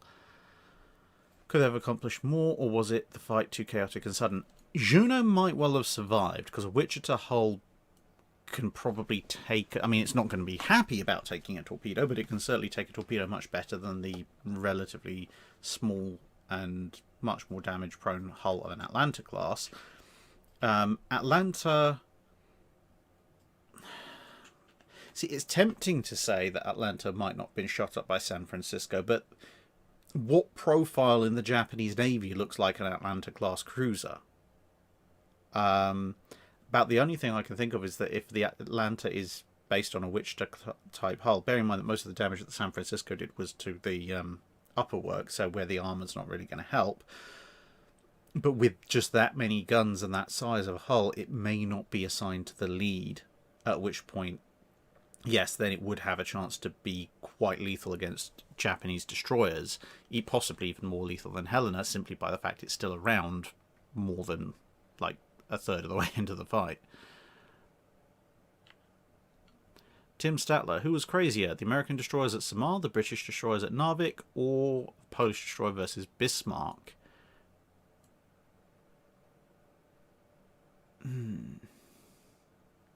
I'd actually have to say the American destroyers at Samar, because the British destroyers at Narvik, in what's commonly called the First Battle of Narvik, probably more technically accurately the second, considering if you call it the first, you're kind of ignoring what happened to Eidsvold and Norge. But anyway, Warburton Lee's flotilla, whilst they were outnumbered, they were going in with the element of surprise, and they were going in against other destroyers. So if they could go in, hit hard, hit fast, and then get back out again, there was a decent chance that even if they did end up in a fight, it would be against roughly equal numbers. So it required a lot of courage and a lot of skill, but it wasn't necessarily crazy. There was a relatively logical and well thought out plan, which, you know, could bring them out the winners, and indeed did, even if it cost Warburton Lee his life. Piranha versus Bismarck is a step above that, because short of an exceptionally lucky torpedo strike, there is no way Piranha is beating Bismarck. But at the same time, Piranha is, along with a bunch of tribals who are doing a very good job of distracting Bismarck, and it's at night, and Bismarck's forward radar is out, so Piranha is being somewhat crazy, because it's still trying to fight a battleship, even in, you know, weather conditions that are somewhat favourable to it. But it does have support, and it does have an exit strategy. Whereas, yeah, but when you get to the American destroyers at Samar, they are willingly and openly in the middle of daylight going up against a huge enemy fleet. There is no exit strategy at that point. There is no realistic chance of survival, and they are just the amount they are outnumbered by, both in terms of numbers of hulls and firepower, is just so far beyond what even Piranha was facing against Bismarck, let alone the British destroyers at Narvik. So yeah, the American destroyers at Samar pretty much have to take that cake for that. Emerald Levion, of the museum ships that are in somewhat refittable conditions, which top 3 ships would you like to see brought up to full refit status for a museum ship, aka able to float, sail under their own power, and or fire off saluting charges of any or all of their main weapons? Victory, definitely. I mean, I'd love to see the Royal Navy try and find a crew to sail HMS Victory under her own power, but it would be quite cool to see. But even if she was able to sail, which in theory she could be refitted to, but well, not at the moment, considering they've taken her main mast away and there's a socking great hole in the side of the hull, but never mind. If she was fully refitted to be able to float and sail under her own power, and all of her guns were set to be able to do rolling broadsides and such, at the moment they have to use pyros, that would be really cool. In terms of other ships bringing up to full refit status, let's not do Vasa, because that would be... I mean, we've salvaged the ship once already. Let's not do that again.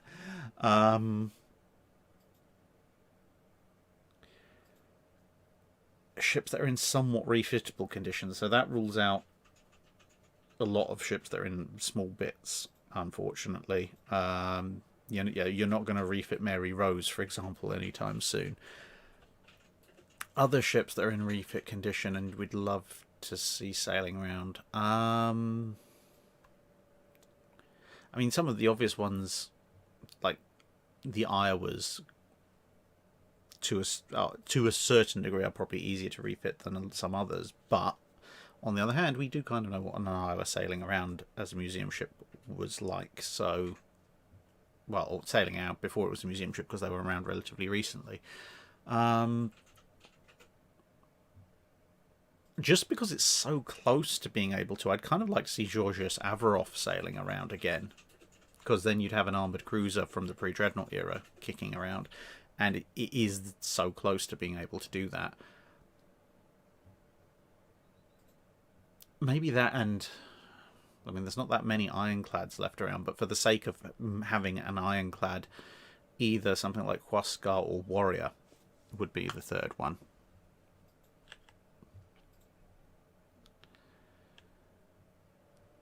Douglas Peck, again, the misuse of rum rations question, I'm 99% sure I did answer that one. Again, I will check.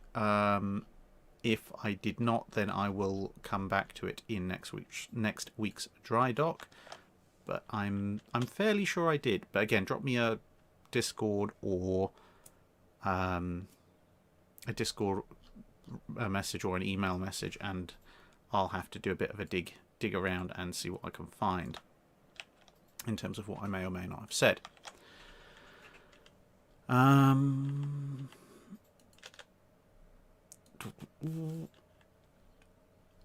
we're almost... okay, there's still a few more to go in the long ones, but we are making good progress compared to normal. Oh, that's a bit too far. Right. Warren Jervey, due to a more adverse reaction to the Doolittle raid than historically, the Japanese Navy decides to abandon the Coral Sea operation and proceed directly to the Midway operation. Midway will still occur in the historical time frame with the same historical intelligence capabilities. What will be the likely changes in fleet composition, tactics, and outcome? Well,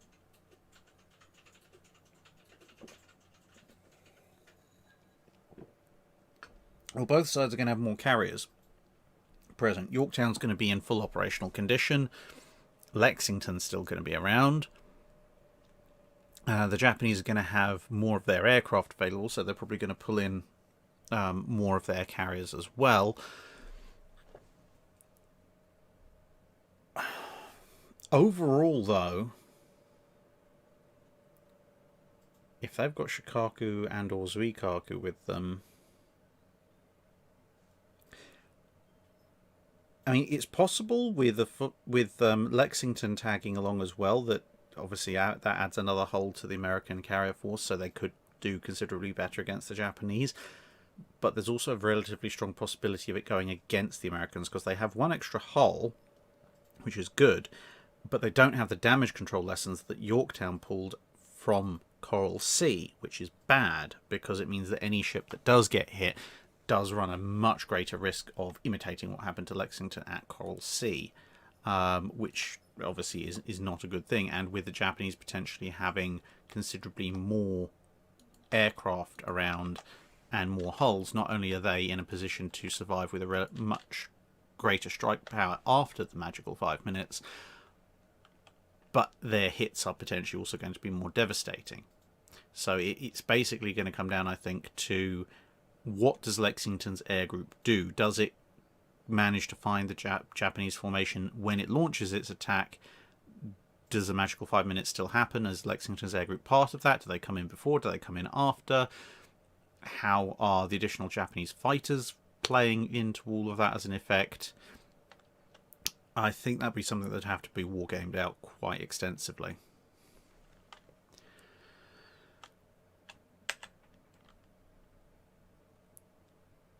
Kelsey Bull, what if the voyage of the Great White Fleet had been a secret pretext to conduct an invasion to increase America's colonial holdings? For each of the stops along the way, excluding the ones like California that would involve America invading itself, which of them would have been able to have a reasonable chance of repelling this attack?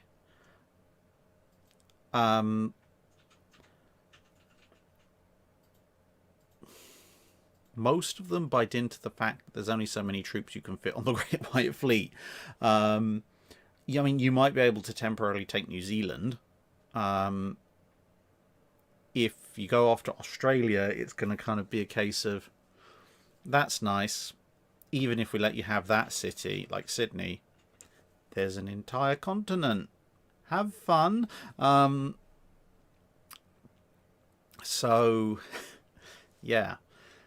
Japan has a fleet and a very big army to defend itself with, even if it's a surprise attack and the Japanese fleet is defeated. again, there's still nowhere near enough troops on the Great White Fleet to effect a proper full-on invasion. Some of the smaller South American countries that they visited, you might be able to do. Small islands in the Caribbean they stopped at probably can do as well.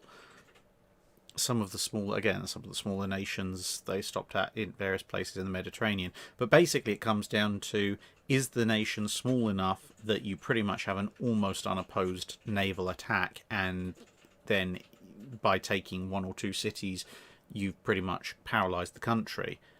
Because anything larger than that, and there's more than enough troops on land and enough country to crush any sensible number of troops that you can actually bring on the Great White Fleet.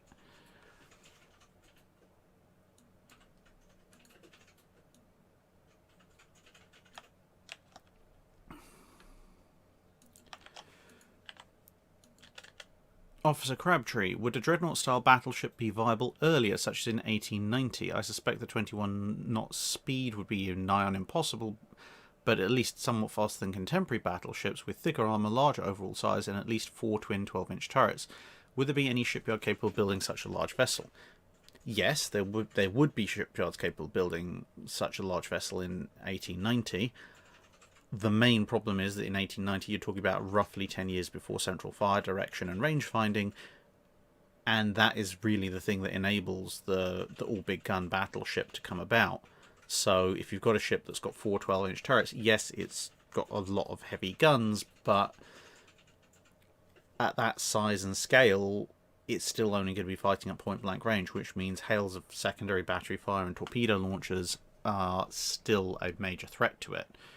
And the rate of fire is on the 12-inch guns in 1890 is not particularly great either. So you've got a ship that costs a lot of money, potentially, yes, can overmatch any single individual other battleship, but is still relatively speaking able to be overwhelmed by more numerous smaller ships.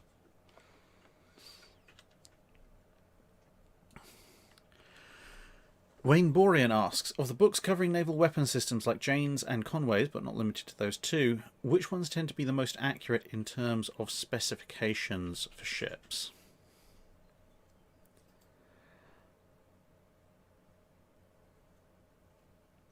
I mean, it depends, because a lot of those books are relatively older. So you've got Jane's, obviously Conway's all the world's fighting ships. You've got things like Brea's battleships and battle cruisers. They're all excellent books. They are usually still mostly correct, but there'll be some things that have been surpassed by more modern research and understanding. But I mean, I would say the main thing you've got to remember with Jane's is that if you can get various copies of interesting years of Jane's, it is quite interesting to see what they thought was going on. So recently I managed to pick up a copy of Jane's Fighting Ships 1941, and in that Bismarck and Hood have both been deleted, but the Tirpitz is listed as one of a remaining class of 3 with 2 others under construction. Of course, we now know that those were the initial attempts at the H-39s, which were not the same as the Tirpitz. But they didn't know that at the time. And also, they've got 4 Yamatos for Japan under construction. Although none of them are called Yamato, they have different names, and they're just speculated at 20,000, over 45,000 tons and 16-inch guns, which of course again we know they weren't. Eric Schmidt, thank you. I have seen your question, but I'm answering as I said before, I'm answering the Patreon questions first, and once I've got through those, I will be reaching your question as well, for the super chat questions. But I have to work through them in a order, otherwise I'm going to just end up all over the place. So yeah, as I was saying, Jane's is good for the kind of a historical perspective on what at least they thought at the time, but something like Conway's or Brea's book, I would say is probably a little bit more accurate.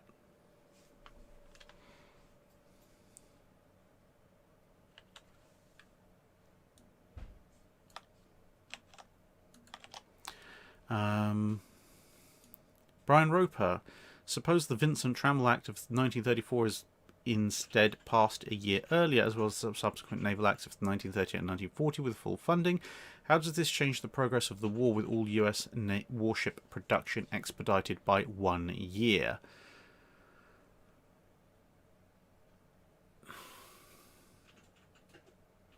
The single biggest change at that point is going to be that instead of Hornet being the new kid on the block in 1942,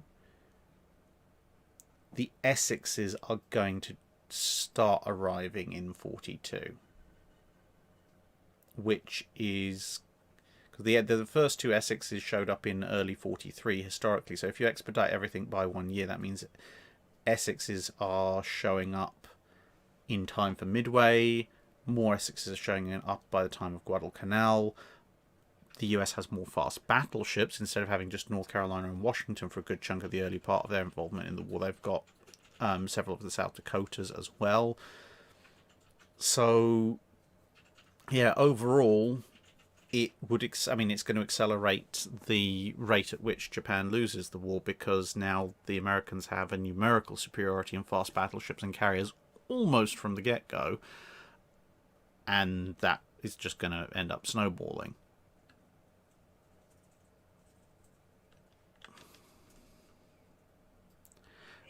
Marilyn Stout asking, what about the USS Olympia as a refittable ship? She's not as close to refittable as some of the others. I would just say that.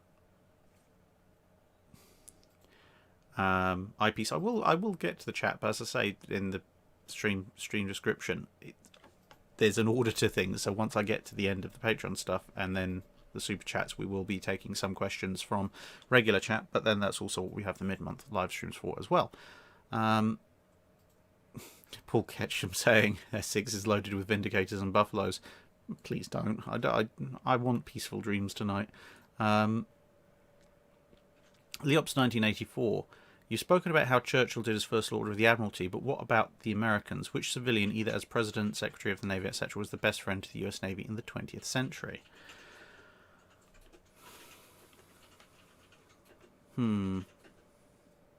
Wilson was a pretty good friend of the Navy in the latter part of World War II. He's the one who arranged for the floodgates to be opened that kick-started the US Navy's production and aiming to be on a par with the Royal Navy.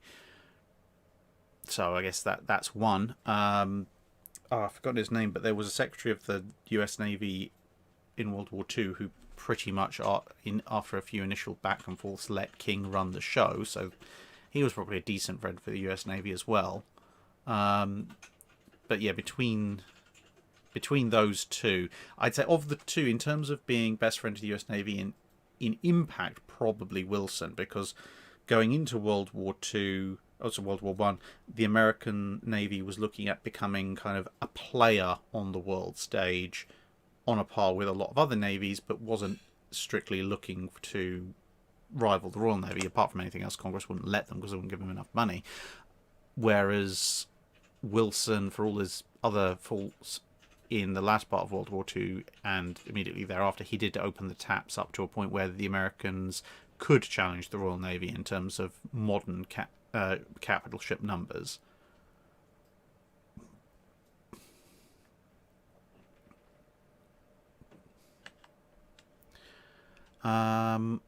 Douglas Smith asks,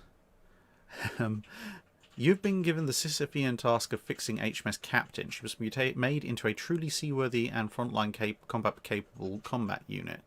This must be completed within 6 months and at the cost of no more than 50% of her original budget. How would you go about doing this? It's possible. It is possible. It wouldn't be easy, but it would be possible. Strip off all the masts, basically make her a coastal and Mediterranean only vessel, because she now has no masts, so she has to rely on steam power solo. You can't widen the hull in 6 months and no more than 50% of her original budget, and in the invention of bulges is probably not going to be useful at that point.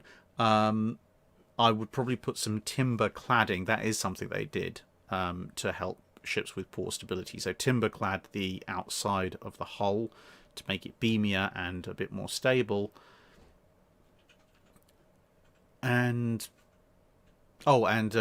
collapsible breastwork along the sides of the hull to give it a freeboard that's a little bit more than a sad joke. It might even ride a little bit higher in the water with lacking the masts, but that would be... Yeah, so effectively I'm inventing the mastless turret ship just a fraction before devastation, and with the commensurate range impacts that would have. Waldo 739. What if the US Navy never had to constantly fight its greatest adversary, the US Congress? Instead of always penny pinching, the US Navy just writes the Navy a blank check, starting at the end of the American War of Independence. What do you think of world events and wars, particularly at the 4 dates and periods in time in this alternate war universe? The War of 1812, the Spanish-American War, World War I, and World War II. If they're opening the taps on funding, the War of 1812, this would be similar to Edward Franklin Wood's question, which I believe was on what the US Navy would be like if it had had ships of the line by 1812. So they would have had a couple of squadron, maybe a squadron or squadron and a half of ships of the line, a few more frigates and such. It's still nowhere near enough to challenge the Royal Navy, but it would be enough to make the Royal Navy make some hard decisions early on in the war about where it's allocating its capital ship force. But by 1814, the Royal Navy can just flood the area with so many third rates and first rates that, you know, it's not worth it. So it would draw out the naval element of the War of 1812, but it's not going to change the overall outcome that much. The Spanish-American War almost certainly doesn't happen, because if the US Navy has just been building with lots of blank checks since the War of Independence, well, they could choose to go to war with the Spanish, but they'll just have such an overwhelming numerical superiority, the Spanish will just give them what they want.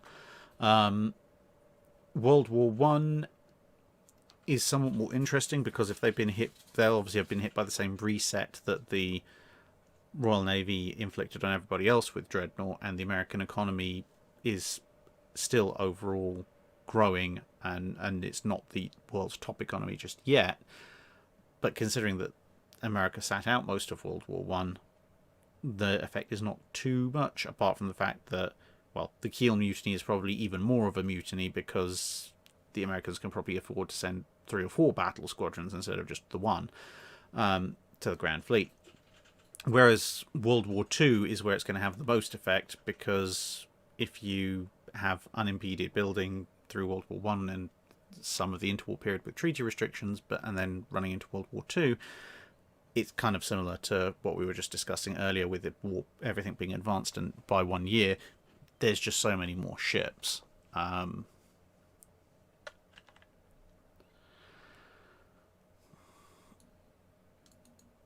Richard Goss. Jackie Fisher gets his way partially. The R-Class in this timeline all built as renowns. So that question is going to be answered in a lot more detail in the Patreon recorded Drydock, which is going up on this Sunday. HMS Thunderchild. Okay, so we're down to 2 questions before we have to go back to those couple of long ones, and then we're on to the super chat. So rejoice, everybody. We're getting there. And I've only gone through 1 glass of iron brew.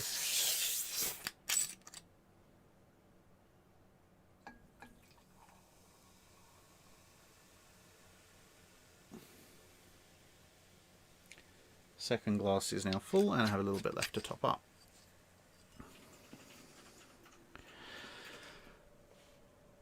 HMS Thunderchild. If the Germans somehow won the Battle of Jutland at a decisive level akin to the Battle of Tsushima, how long do you foresee Britain being able to realistically remain in the war?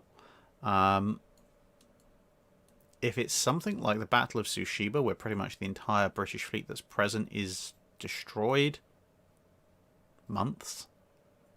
Because, yeah, there's a few battleships and battle cruisers ready to come out the yards, but nothing comparable to a fleet size that even a slightly diminished Battle of Jutland German fleet would have, at which point German cruisers and other large ships as well as subs have almost free reign on the convoys. And yeah, it would be a matter of months before Britain would be out of the war at that point if it has no major capital ship force left to oppose the High Seas Fleet.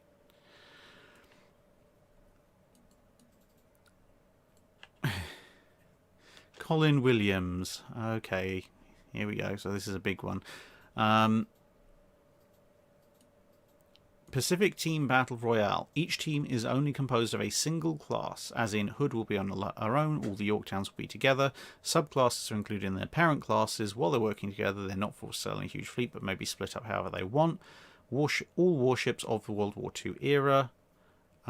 Starting equidistance, which class survives and wins it? How many are left? How long does it take? What are some of the more notable moments? What classes are the biggest disappointments? Not including subs. The winners...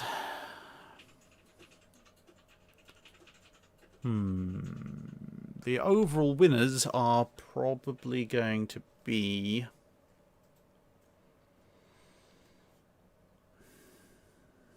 The overall winners are probably going to be a toss-up between the Fletchers and the Clevelands. I'd almost said the Essexes because there's just so many of them, but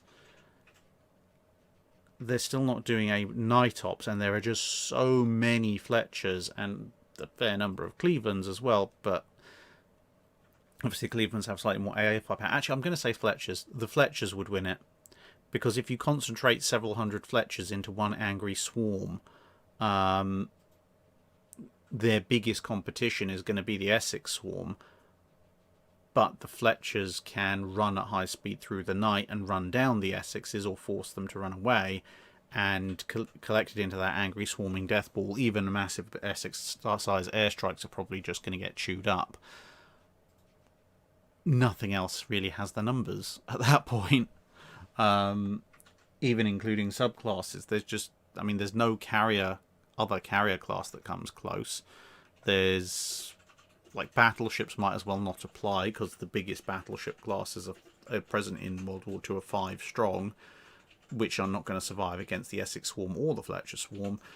So you're basically looking at your only salvation coming from some of the mass-produced cruisers, but outside of the Clevelands, nothing really has the numbers to even start making a dent on the Fletcher swarm before 5-inch and 5-inch gunfire and torpedoes just start dropping in on you.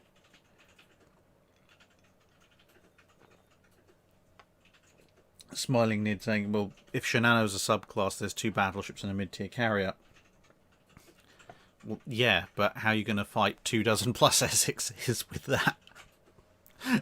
You're certainly the Yamato, Musashi and Shinano are not going to survive 170 plus Fletchers.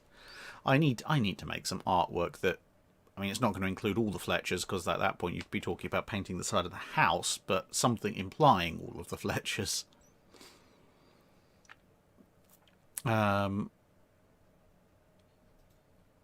So we just got the long questions. 3 long questions left, and then we are on to the super chats. So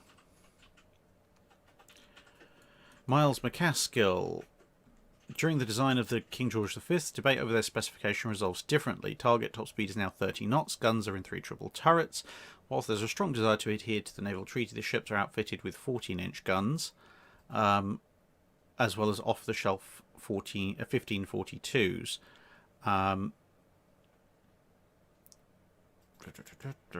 Furthermore, because the weight savings is going to 9 guns, the advancements in gun-making technology allow for the 14-inch guns to be 58 calibers long, so we're talking about 30-knot ships with 9 very long barrel 14-inch guns.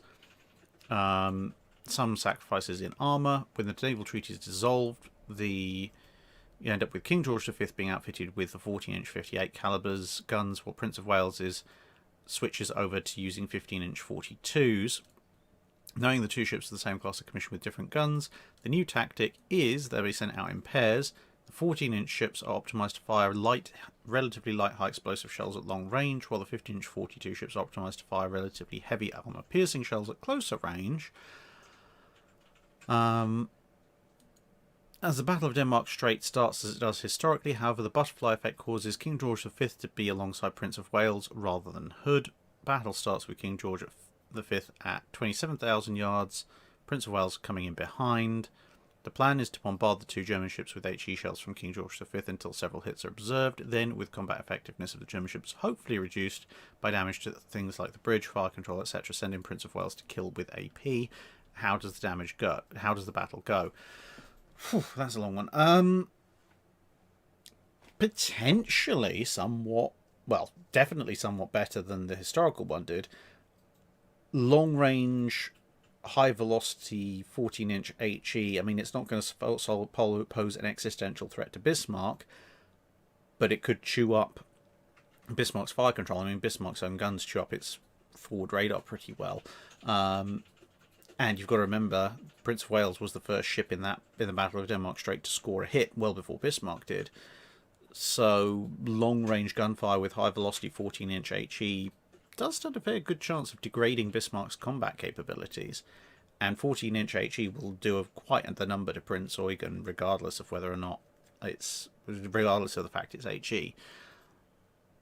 So, I mean, Bismarck can engage at similar range with its 15-inch guns, and they're doing direct, obviously, AP shell damage, but presumably Prince of Wales is going to be engaging with its, presumably at that point, supercharged 15-inch 42s as well. So, I mean, you've got two battleships, but without some of the armour weaknesses present on Hood, and with much better fire control. So, yeah, Denmark Strait probably ends in a British victory, because they can afford to either ignore Prince Eugen or destroy it in relatively short order, and then it's two battleships versus one on Bismarck. And yeah, there's going to be a lot of damage being handed around all round, but fundamentally it is a 2v1 fight.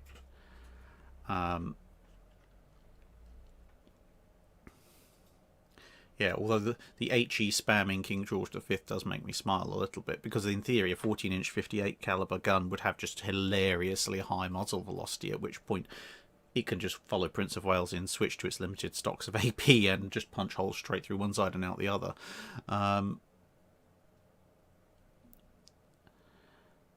Okay, and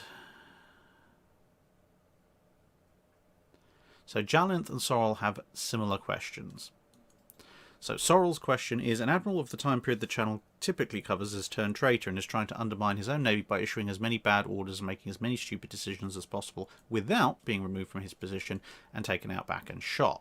Which admiral is most effective in this role, and how do they do it? He would argue that Beatty does it. Well, I mean, Beatty comes close to doing it unintentionally anyway. So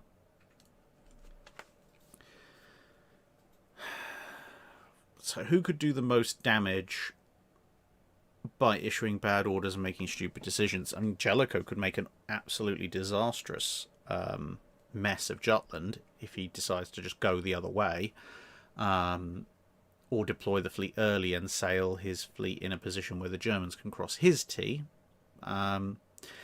Yeah, I think at that point Jellicoe would be the one who could do the most damage, because Beatty, whilst he can and almost did throw away the battlecruiser fleet, doesn't fundamentally sacrifice Britain's supremacy at sea.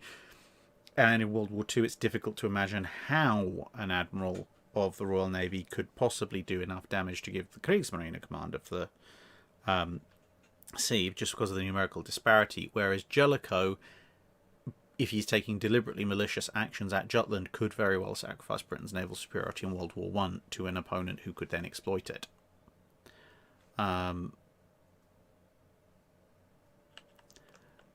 Jalin, and the thing is, thanks to Beatty, Jellicoe would have a perfect excuse, because it was literally based on intuition and guesswork that he turned the Grand Fleet the way he did.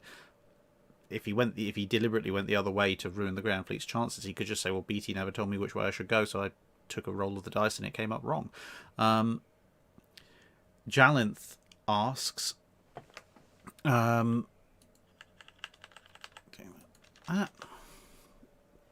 Giant asks, Albonia alternate timeline history edition. Could you repeat your Albonia question, but for a different year? 1903 is the best one I've got in mind. Feel free to ruthlessly exploit any knowledge of the future. So this is basically trying to make the worst possible navy in 1903. Worst possible navy in 1903. What am I going to do to completely ruin somebody's day? Okay, looking back at previous production, I'm going to order German battleships, the ones with the 9.4-inch guns, because 9.4-inch armed pre-dreadnoughts, being my main construction laid down a couple of years before dreadnoughts start coming out, is going to be hilariously good at obsoleting the entire point of my battle line. Armoured cruisers. Who do I order armoured cruisers in order to completely ruin their day? In 1903. Oh, I could order some Monmouths. They're a little bit old by that point. Well, relatively. They're relatively... in year terms, they're relatively new, but in terms of the advancing technology, they're pretty old. So I'd order a bunch of Monmouth-class armoured cruisers. That would really completely fail that element of things. For protected cruisers and such, I'd follow the US Navy option of not ordering any, because then I have no fleet screen. Destroyers and torpedo boats. Who had awful destroyers and torpedo boats? I mean, again, you could follow the American example, just flat out not ordering them. Yeah, that would actually probably be the best way. So follow the American example of just not ordering destroyers and protected cruisers, so you have no real fleet screen.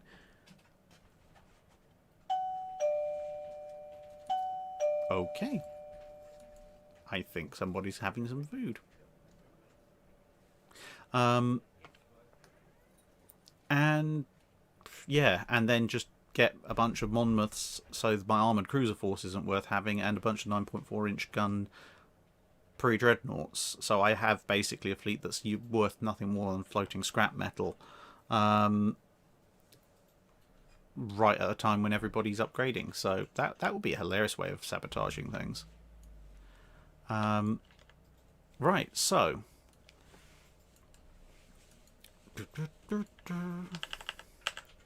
got a few, got 3 or 4 Patreon questions I'll need to follow up on, but I can now get stuck in to... Oh, no, I've gone too far. I can now get stuck into the Super Chats. So thank you for those of you who are holding on, who've been holding and waiting for those. Alright,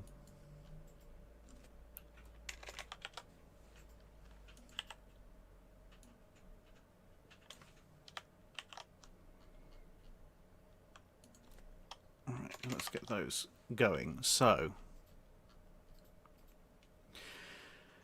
Whiskey Delta Golf, you're a German time agent replacing Jellicoe to lose the war in an afternoon. Your orders must seem plausible to your subordinates. What do you do? Hilarious enough, we kind of covered that a couple of times. If I wanted to lose the war in an afternoon... She's going that way. I would order the fleet... Yes, I would order the fleet into battle line heading south-southeast, ahead of when Jellicoe historically ordered it. Then sail full speed into the Mist and Murk, and by showing up slightly earlier, run down the German line on the eastern side, which means all the torpedo boat flotilla that the Germans are hiding on that side now come and torpedo me horribly as I pass down the German battle line, giving the German battle line pretty much the best shot they're ever going to get at destroying the Grand Fleet. That would be my specific tactics if I really wanted to wreck the Grand Fleet. Carl the Killer Gamer, can you tell me about the development of the Mark I human eyeball, and was there any research into the Mark II human eyeball?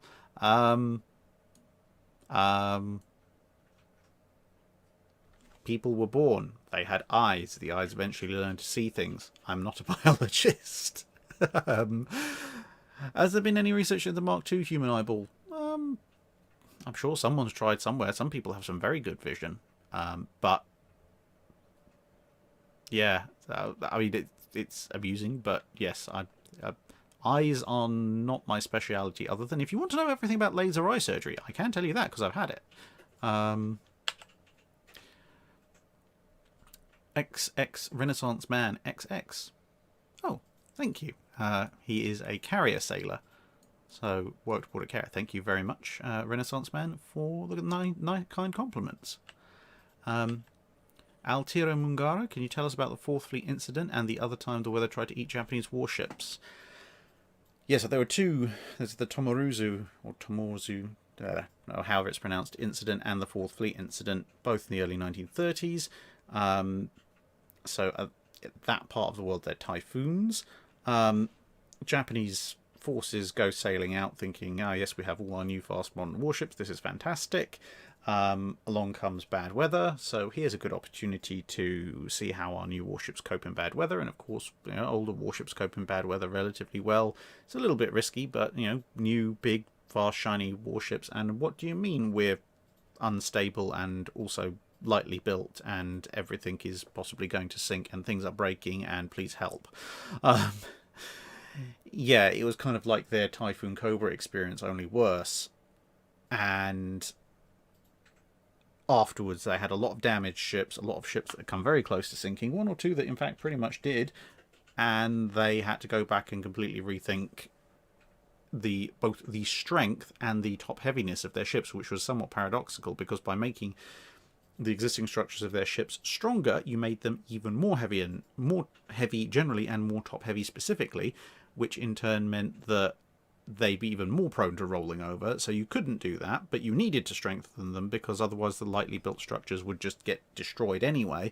So they ended up having to take some weapons off of some ships, cut down superstructures on other ships, and basically just be slightly saner in trying to figure out what they could actually fit onto warships.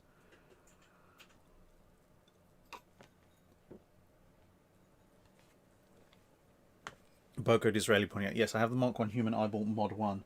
Unfortunately, my laser eye vision doesn't allow me to vaporize my enemies, but, it would be nice. I think there's a Cyanide and Happiness cartoon about that I found very amusing at the time. Thomas Hobarth, what was the main task of the Japanese Navy in World War I? Did they have any engagements with German ships? Yes, during the blockade of Tsingtao, there were a number of engagements with smaller German warships, as well as some other encounters elsewhere. Not necessarily with German warships, but with German ships that were taking part in the war. But the two main responsibilities of the Japanese Navy in World War I, apart from, the standard guard the homeland element of things, was to take German Pacific colonies like Tsingtao and secure the Western Pacific for the Japanese and their allies, the British, or British Empire.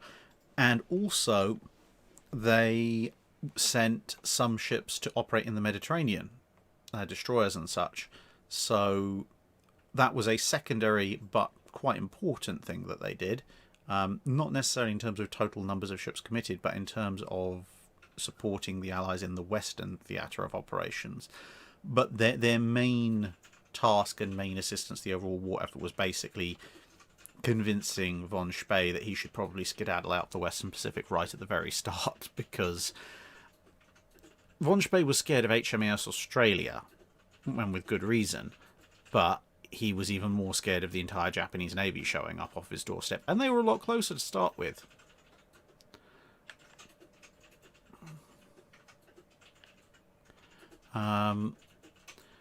Harold Grundetjen, I think. What do you think of the naming of the new Type 31-Inspiration class frigates, and what do you think of the naming of the Type 32 frigates and Type 82 destroyers will be? Oh, I'm brewing moustache. I am torn with the Type 31s. The Inspiration class is just cheesy. calling it the Inspiration class is hilariously cheesy, as eye-rollingly bad. Most of the names they've chosen are relatively good. Some of them, one or two I question on the grounds of it's a little bit of a come down for the name, and one I question on the grounds of the motivation behind it. And I know they've produced little factoid screens that show supposedly what the reasoning behind each of them is, but when you look at the names, so you've got Active, Bulldog, Campbelltown, Formidable, and Venturer. Now, looking at it from a royal name, historical names perspective, 4 of them are good.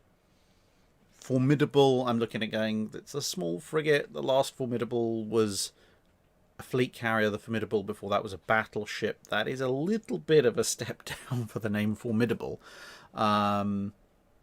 So, yeah, I don't think that in terms of an overall just historical naming convention thing, I don't think that's necessarily the wisest choice. But the reason that they've called it the Inspiration class is supposedly because they're saying, well, each of these ships embodies something that that the Royal Navy either wants to be or wants to aspire to, etc. Now, again, in that perspective, 4 of the names work well. The other one kind of doesn't, at least when you're talking about, if you're inspiring people, you want to use the most common understanding of it. So go through them. Active. Yeah, of course, navies want to be active. This is great. Good choice. Bulldog, slightly more esoteric than Active, which is a bit more direct, but, British Bulldog, very firm, determined, etc. Somewhat of a British cultural icon. Again, you can see that, although I can see some people laughing about, making jokes about, yes, what your ambition is to have an inability to breathe properly, or some other unfortunate stuff like that. Venturer, adventurous, exploration, yeah, again, fairly obvious. Formidable, in that context, the Royal Navy is going for sort of values and everything, that works. Formidable is fairly self-explanatory, a bit like Active. And then you get to Campbelltown, and literally the first thing I saw when I saw the Royal Navy press release was, what particular value or aspiration is there in the Royal Navy that says we really, really, really want to become gigantic floating bombs? You may want to think that one through again, because let's face it, that's what Campbelltown is known for. So that was kind of the record scratch and stop of like, what, why of all the names you chose for that would be Campbelltown. Now, obviously, I know from their little infographic they put up later on, it's supposed to be about the future commando force and the Saint Nazaire raid, and I'm sort of looking at, yeah, okay, technically I can see your point, but let's face it, when you say the name HMS Campbelltown, most people who are familiar with naval history are not going to think, oh yes, of course, commandos. That might be second, third, or fourth on their list of thinking, but their first line of thinking, if they know anything about Campbelltown, is going to be massive floating bomb. Which, as I say, is not necessarily a value you want to aspire to as a navy. Oh, dear. So, yeah.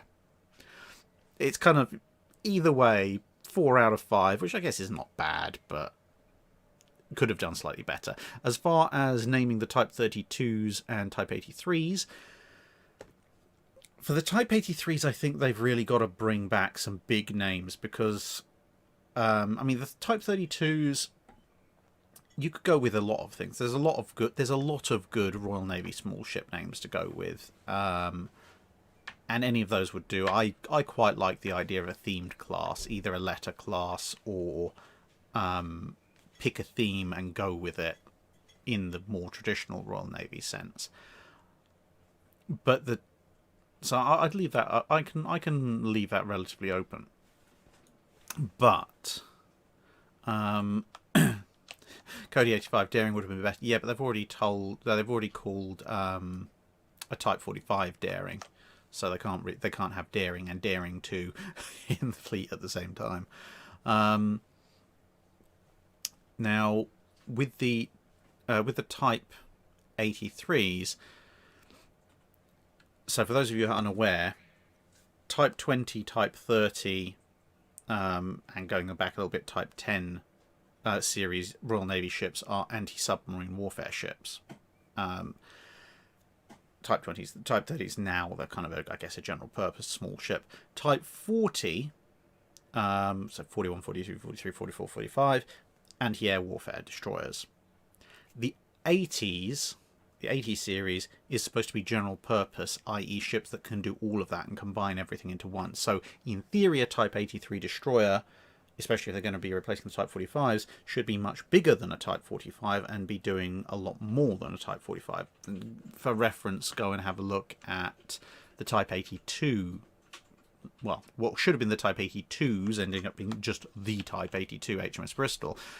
And although nowadays she doesn't look particularly large, if you look at the size of HMS Bristol versus the size of a lot of other destroyers and frigates that were being designed at the time, you see she is actually a pretty large vessel. So the Type 83s should be big ships, very big ships comparatively, and they should therefore carry similarly impressive names.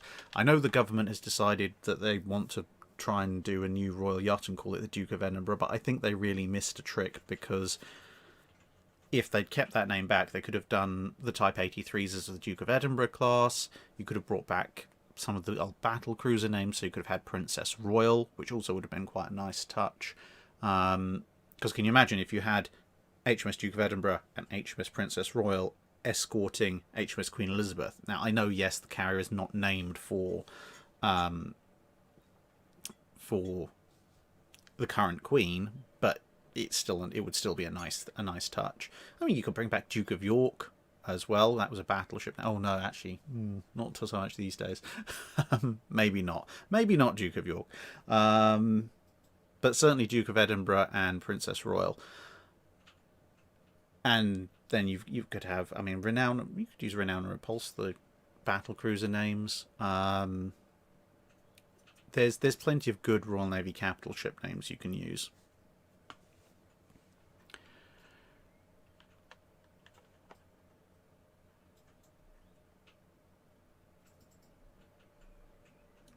So then, Christopher, I've heard you mention ways to shorten the Pacific War. Wouldn't that be worse for the Allied ground forces given the necessity of Japanese mainland invasion?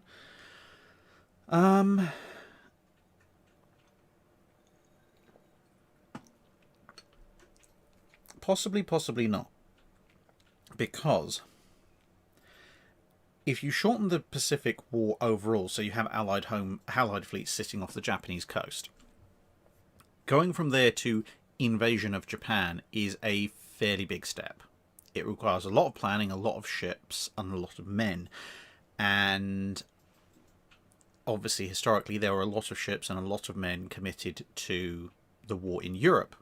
With the war in Europe having been over, they could commit a lot more of those ships and men and resources to an invasion of Japan. I honestly don't think the Allies, if they had gotten to a point where they were off the coast of Japan in, say, early to mid-1944, would have thought, yes, the best thing we can do is continue to fight this massive land war in Europe and also now start a massive invasion of Japan. I think they probably would have just tightened a naval blockade around Japan and said, right, the Pacific theatre is now relatively calm. We've locked them down. We can start rebuilding and consolidation efforts in the rest of the Pacific, and we're just going to basically contain them until we can get Europe sorted out, which would have led to roughly the same kind of timeline as historically, which would then have meant that the ground invasion would probably still be taken out of the equation by atomic bombs. The main downside of that whole thing would have been, a year plus worth of close blockade by the Allied navies would have meant a lot of starving Japanese people.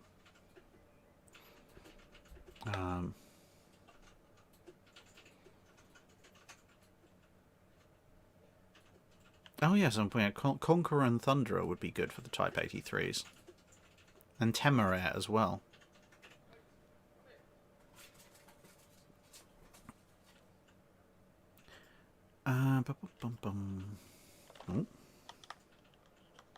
Somehow I've lost the name for this person, but whoever it was, I do greatly apologise, but they asked... So I was watching some of the classic naval war films and noticed occasionally a ship commander would order the fire control to do a sweep of the horizon as a spotting method. Why was this? Was it more effective than spotters or a crow's nest? Well, by fire control, I'm imagining that they meant the rangefinders, at which point you would be sweeping the horizon with a effectively gigantic pair of binoculars, with the ability that the coincidental ability to also estimate range almost immediately. So, I mean, yeah, you can have big binoculars held in your hands. You can even have even bigger binoculars or telescopes that are mounted on the rails.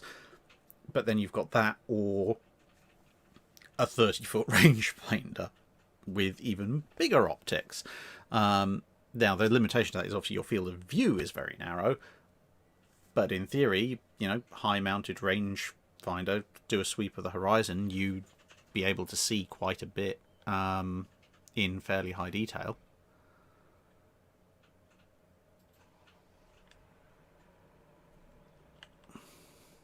Nosdorm89, that was your question. Ah, thank you. So, I don't know why your name disappeared when I was copying that over, but my bad. Fushi Smith asks, a little bit more for the Warship Fund. Oh, okay, thank you, Fushi Smith. Trying to get me to build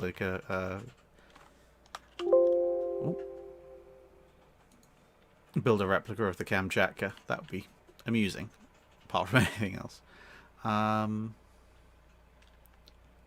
Jake Miller, the reason I didn't really use the R class that much is because we've still technically got a bunch of them lying around. We used 4 of the R names for the last, the predecessor nuclear missile subs before the Vanguards, and they're technically still around, so it'll be a little bit difficult to reuse the names compared to, you know, using ones that aren't used at all at the moment.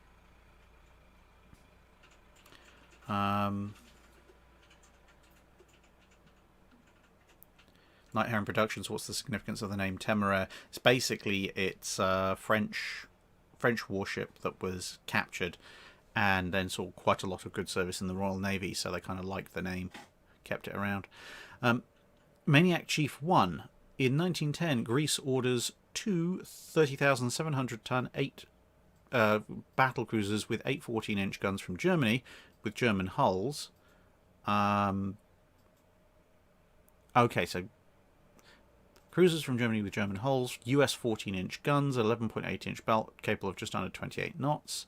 Turkey orders 2 battleships from the UK, each with 8 15-inch guns, Nevada-type armour layout, capable of 27 knots. Effects on the Battle of Dogger Bank and Jutland. Dogger Bank at that point ends much more favourably in favour of the British, because they're going to take, you know, if you've got effectively what sound like slightly modified versions of the 28 knot theoretical possibility for the Queen Elizabeth, and they're pretty much blatantly battle cruisers at that point. Sticking with the battle cruiser fleet, Dogger Bank is fairly comfortably a British victory. With the Salamis style order that the Greeks have got there, it depends whether the US guns have arrived, because that was the thing with Salamis. They had the hull, but the US 14-inch guns hadn't arrived. They ended up on British monitors. So if the guns, I mean, order in 1910, so laid down 1911, launched in 1913, if the guns might not have arrived. If they have arrived, I mean, 2 battleships with 8 14-inch guns, somewhat thin armour. Okay, so they're kind of matching off against the Turkish, because at that speed they probably end up with the first scouting group. So they basically kind of match off against each other at that point. But the Turkish ones are much more heavily protected, which would stand them in much better stead. So Dogger Bank's still somewhat more favourable to the British, and then at Jutland, 2 ships, additional ships either side, doesn't really affect the overall outcome of the main battle, but again, the British have a slightly greater advantage because the speed difference is negligible. The gun difference is slightly in favour of the British, but a Nevada-type armour layout stands a half-decent chance of resisting 14-inch gunfire at normal battle ranges at that point. 11.8-inch belt against 15-inch guns, maybe not so much. At least assuming the penetration is working properly. Copy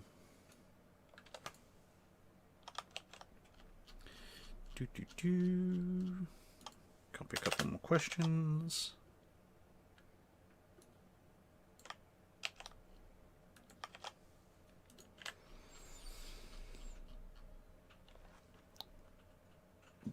Bullrog TV. If the Luftwaffe managed to get air superiority in 1940, the Germans decide to initiate Operation Sea Lion. What effect does the Royal Navy have? Depends which anti-invasion plan they put into effect. The Royal Navy had a number of different potential anti-invasion plans. So it could have been everything from... basically the Royal Navy's plan was to come in at night. Whether that involved kind of the lowest key effort of sending in destroyers at night to savage the convoys, or whether that involved the sort of the upper tier efforts that some people were thinking about, which involved still sending in the destroyers at night to savage the convoys, but also following it up with battleships who would hover just outside of aircraft range during the day, run in overnight, and then dawn comes and there's a bunch of battleships and heavy cruisers waiting off the German landing beaches. It's all a little bit mixed at that point. But the Royal Navy definitely would have made a fairly significant effort. And to be perfectly honest, they probably can make enough of an effort to ruin the German invasion plans, regardless of what the Luftwaffe can do, mainly because they have night as their friend. And even if they lose a bunch of shipping to the Luftwaffe, etc., once after daylight fully sets in, that won't change the damage they've done to the German landing efforts. Plus, you've got to remember there's this, as I've been discussing with a few other people recently, you've got to remember the British anti-invasion plans include things like cover the beaches and the first sort of mile or so of ocean with fuel oil and then set it all on fire, and B, contrary to the sort of slightly genial, slightly should we say slightly senile efforts that you see in comedies like Dad's Army, you've got to remember that the Home Guard, whilst they may have been somewhat under-equipped in certain circumstances, was generally not made up of OAPs who couldn't remember what day of the week it was. It was largely made up of people in their late 30s, early 40s, 50s, which means that they're almost a good chunk of them are going to be World War I survivors, most of which have probably got some form of undiagnosed PTSD and a burning hatred of the Germans. And you've just told these people who were smart enough or skilled enough or lucky enough to survive the World War I trenches that not only is war back on, but your worst fears have arrived and the Germans are literally coming to take your family from you. They would not have been pushovers. And also bear in mind that in some of the early discussions with this whole, setting the beaches and the sea on fire thing, some of the Admiralty planners were of the opinion that, German invasion convoy arrived, we set everything on fire, the Germans see that everything is on fire and you can't land, and then they go, oh, okay, maybe that's a bad idea, and they go home or they try somewhere else.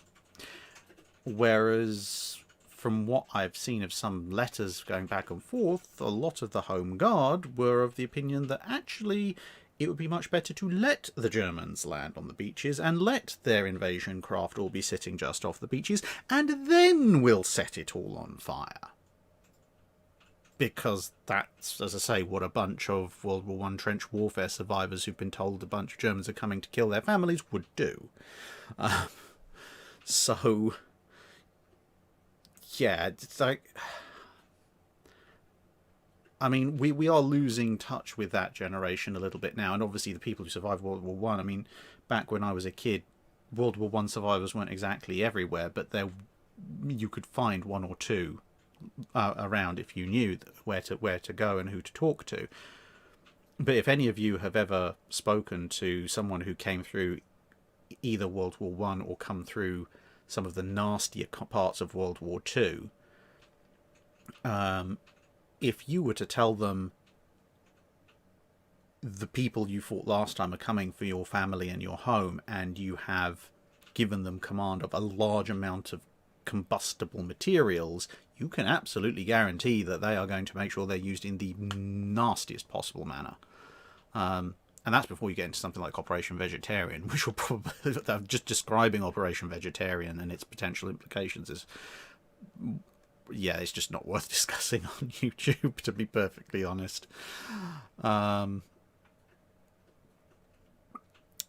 John Hart asks, given the capability of the Kido Butai in 1941-42, is it a blessing in disguise that the Royal Navy could not send a fleet to the Far East until 44-45?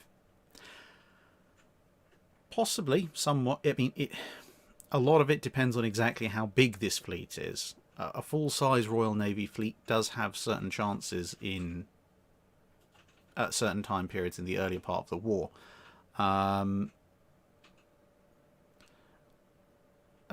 Rauch's generator, if setting the beach on fire was a realistic option, why hasn't it been done by anyone in any war?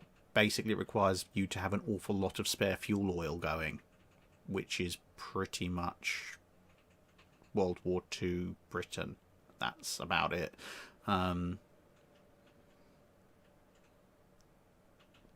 Alexander Stubbs, I don't know if there's certainly no British World War One veterans alive anymore. I don't know about in other countries, though. But anyway, the Kido Butai, if the Royal Navy could deploy its full strength in 41-42, then it could have accomplished something. And even then, when you look at things like the Indian Ocean Raid, the Royal Navy had some cards to play that the Kido Butai didn't, especially night operations. It didn't have a tremendous amount of cards to play, but it did have some. So whilst, yes, obviously it was better that the Royal Navy could deploy the British Pacific Fleet in terms of looking at how many casualties it would suffer, deploying the British Pacific Fleet in 1944 against the Kido Butai after it had its head smashed in repeatedly by the US Navy for the last couple of years was obviously a better thing for the British fleet because it meant fewer ships lost. There are scenarios in which a full-scale fleet deployment in 1941 and 42 don't end terribly badly. And might even end in, giving the Japanese an unexpected kick in the teeth.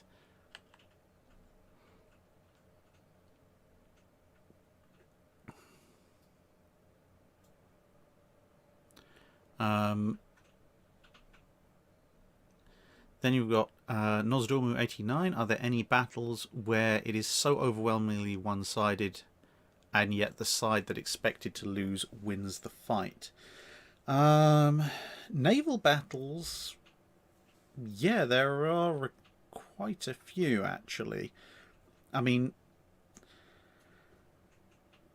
it depends who is expecting the outnumbered or outgunned side to lose. If you look at things on paper, because there were some battles where the side that wins, even though they're massively outgunned or outnumbered, they win because they believe they're going to win. They don't expect to lose. They just expect to win through anyway, and that's part of the reason why they do.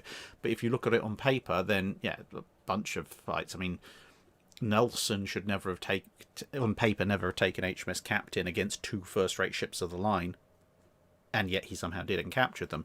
Admiral Cochrane shouldn't have taken what amounted pretty much to a schooner up against a large frigate and won, and he did. The Glorioso, Spanish treasure ship, theoretically should have fallen to about the second or third major attack trying to take its treasure away from it, and it didn't. The sort of the list goes on. I mean, heck, even John Paul Jones, much as he is an absolutely nasty piece of work as a person, with his hilarious converted merchantmen and ridiculous scrap cannons, yes, he technically lost the fight with Serapis, but he then went and took Serapis anyway, so yeah, he technically lost and won at the same time. So yeah, there's a lot of what would seem to be overwhelmingly one-sided battles, and yeah, the people you're expecting to lose actually pop up victorious.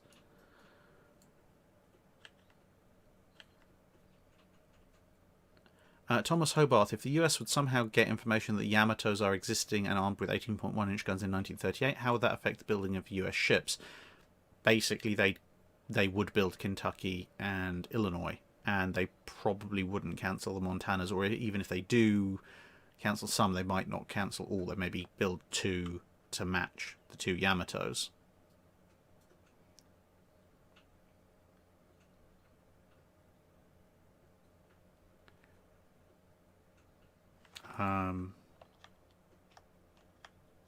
Okay, I see.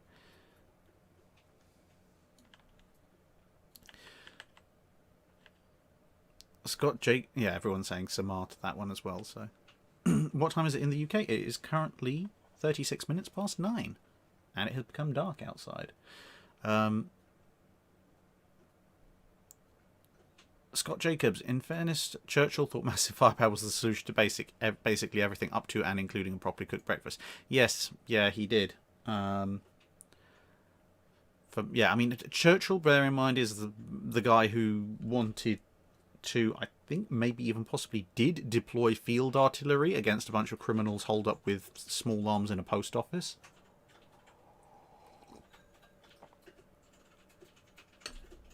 USS Grey Ghost, I've seen that a few times, so I'm going to answer that just for them at the minute. What do you think the most heroic ship name of each class is, i.e. carrier, battleship, etc., etc.? I also highly recommend you read the Destroyment books. I will read the Destroyment books when I have the chance. I recently have got 3 massive shipments of new history books which I need to read. But in terms of heroic ship names, it depends. Because the thing is, the history of ships and what they've done influences that quite a lot. So if it's historic ships that are heroic, then obviously you've got things like Enterprise and Warspite and things like that. Whereas if you go by just heroic ship names, i.e. ship names that sound like they mean business, well, then you've got, like, for carriers, you've got Furious. I'm just think, what else have you got? I mean, you've got Monitor called Terror. You've got battleships. You've got things like Devastation for a battleship. Cruisers. There's a cruiser Terrible, and another cruiser called Powerful, which kind of matches with the Terror of the Monitor. And you've got sort of similar name equivalents elsewhere. I just think light cruisers tend to be named after things like towns, which aren't usually that inspiring, to be perfectly honest.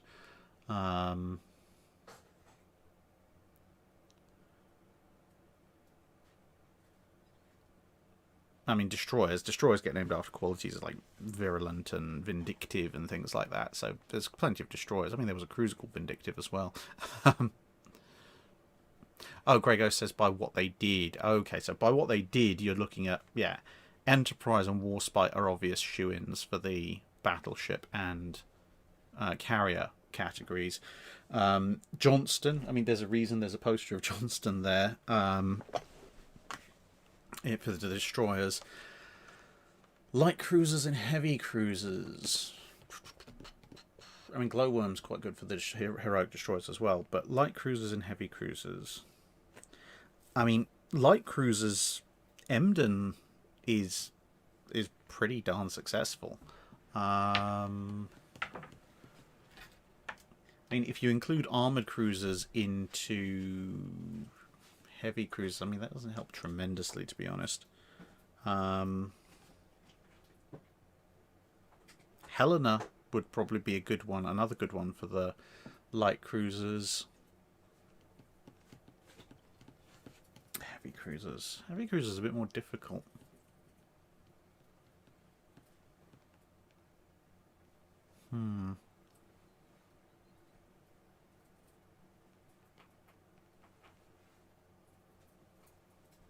Heavy cruisers are a very niche thing. I mean, Norfolk's not a bad entry into the heavy cruiser realm. A bunch of the New Orleans class got in as well.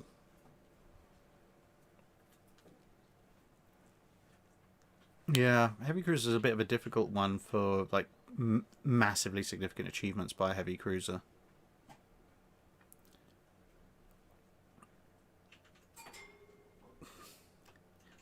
Sorry, Mac the gerbil has panicked himself by throwing his own food and it hitting a bar of his cage. Go figure.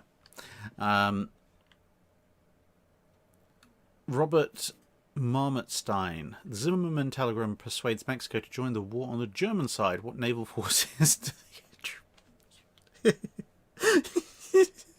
Yes, what naval forces does 1916-17 Mexico contribute to the war? Does that answer your question? Oh dear. Yeah, not much. The US Navy was like, oh, Spanish-American War Mark II, and that lasted even shorter. Tony Scalara, of course, Georgia Savarov, the armoured cruisers. That's a good point.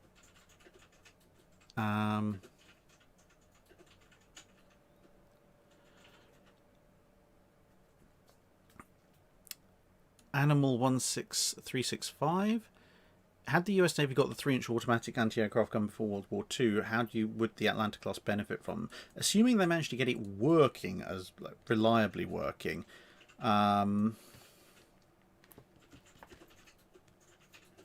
I don't think something like the Atlanta class would have been built. If they got 3-inch automatic AA working, it doesn't quite work for something like an Atlanta, because the Atlanta is dual purpose. It can lead destroyer flotillas, it can murder destroyers. 3-inch probably can with the sheer rate of fire, but the individual shell weight is not great, so you're not going to transplant twin 3-inch auto AAs onto the Atlantas in place of the 5-inch 38s, because you'd have a fantastic anti-aircraft ship, but a lot of people will be looking askance at its ability to resist anything like any kind of major actual gunfight, even a gunfight with some of the better destroyers if they catch it from a bad position. So I just don't think an Atlanta class would actually be built at that point. Where what you would see is, a lot of 3-inch automatic AA down the sides of everything else. Castellon 1. Trading the British fleet with the US fleet at Jutland. Would you make a more traditional battle line of available US ships or send in a Wick Swarm? 1916, I don't think the Wick Swarm actually exists. They're under construction. No, they're not. The Wick Swarm doesn't exist. Substituting the US fleet for the British fleet at Jutland is a terrible idea. Because they don't have any fleet screen. I mean, they've not got as many. They've not got as many battleships, but that's kind of beside the point because they have no battle cruisers. They've no modern fast light cruisers. They've got a few armoured cruisers, but they're not going to stand 5 minutes against the German first scouting group, and they have practically no destroyers. So, first scouting group and its escorts just go, yes, we have complete dominance of scouting. We know exactly where they are, and they have more numbers. So, yeah, I mean, the best help you can have at that point is to have a traditional battle line and hope to see the Germans off that way. But yeah, the US fleet of 1916 is not going to win Jutland against the Germans.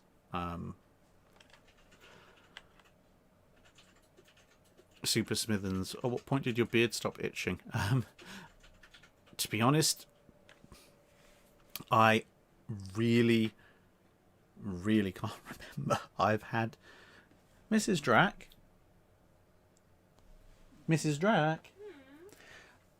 How long have I had my beard?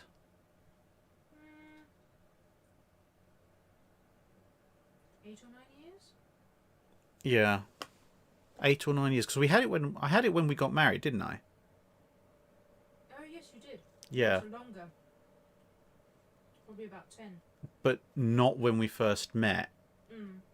Okay, so yeah, probably about 10 or 11 years I've had my beard, at varying lengths. So, to be perfectly honest, unless I let it grow to slightly too long, I mean, some of the hairs at the moment are getting slightly too long for comfort, then you'll get occasional itching from that. But to be honest, if you maintain a beard well, like basic hygiene, wash, brush, trim, it's, yeah, I think I can't even remember a period where it itched all that much. Maybe like a few days. No, I wasn't bored with it. There are pictures of a hilariously young-looking beardless Drac out there somewhere. What do I look like without it? I don't know. I'm not. Catholic schoolboy. Oi.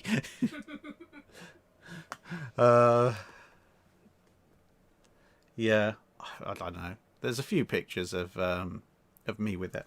I think there's a picture of me with my hands on fire when I didn't have my beard. That's probably my best beardless photo. Anyway, going back to the questions from the super chats. Triple X White Lancer Triple X asks, hypothetical: if Germany delays operations Berlin and Rheinebung until Tirpitz is ready, with Rodney and Hood in refit and Glorious not sunk. So that's interesting. If Tirpitz is ready, so you're talking late 41. So Prince of Wales will be operational. So you've got Prince of Wales and King George V. Duke of York's not going to be quite ready.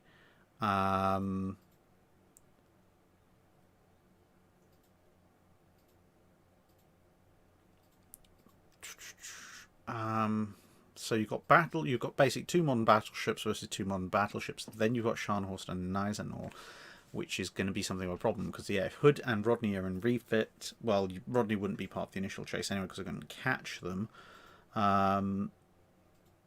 Where's Renown's down at Force H with Ark Royal? You probably have Repulse.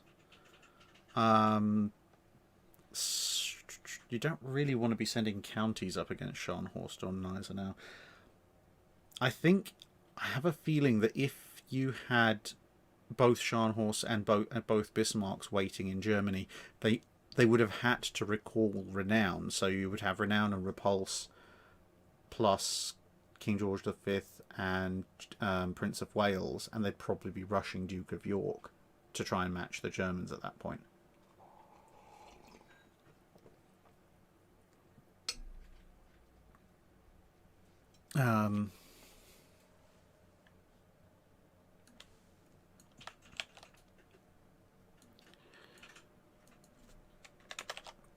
Oh, we're getting there. Maybe not. Okay. I mean, yeah, at that point you're probably going to rely on the carriers as the force balancers. So Victorious will be properly commissioned at that point.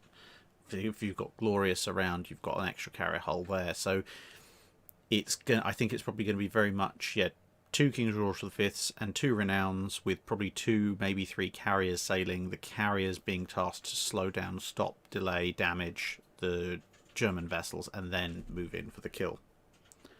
Daniel Kerber, North Carolina, if it's the very, very, very, very, very, very end of 1941, but this late 41 could theoretically is November, October, when the Americans aren't involved yet.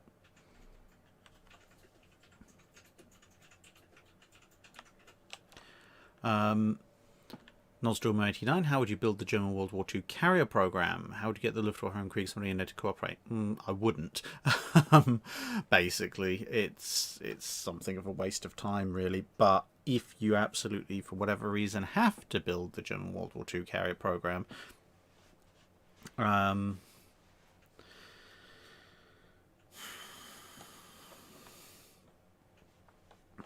stop making changes to the design. And stop trying to make Graf Zeppelin into an extremely ridiculously powerful surface raider as well as a carrier. Just do something a little bit more conventional and do it earlier so you actually have a carrier of some some description. As far as getting the Luftwaffe and Kriegsmarine to cooperate, well, as long as Goering's in charge of the Luftwaffe, that's not going to happen very easily unless and until you happen to be in charge of Germany and can order Goering around, at which point I am literally Hitler. At which point I probably have more important things to do, like killing Hitler, than building the German World War II carrier program. But yeah, it's if you really want to make a German World War II carrier program work, pretty much the only way you're going to be doing that is going for something that's a little bit more conventional than Graf Zeppelin and starting it basically ASAP as soon as you can get permission. So medium-sized carrier, maybe 36 aircraft, very fast, and just use the aircraft as the striking force. So maybe a squadron of maybe two squadrons of fighters if you can make them fighter bombers, and one squadron of torpedo bombers.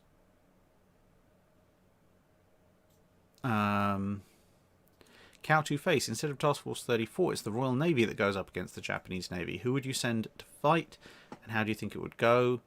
Would it go the same as the US? Well, if I've got my choice, I can send in... see, like 44... If I've got my choice, I can send in some of the immediate tribal successors, or LMN class destroyers, because then I've got one more gun. At that point, they've got similar fire control radar. I've got similar amounts of torpedoes, similarly crazy crews. Who would I send? Yeah, I'd probably send something like what's left of the JKL class destroyers, and obviously, escort carriers or escort carriers. Hunt class instead of the destroyer escorts. Broadly speaking, assuming you have the right captains, it's probably going to go somewhat similar. You can see from the fight that Acasta and Ardent put up against Scharnhorst and Gneisenau that the Royal Navy has destroyer captains who are willing to go that distance. But it is really down to luck of the draw as to what actually happens at that point.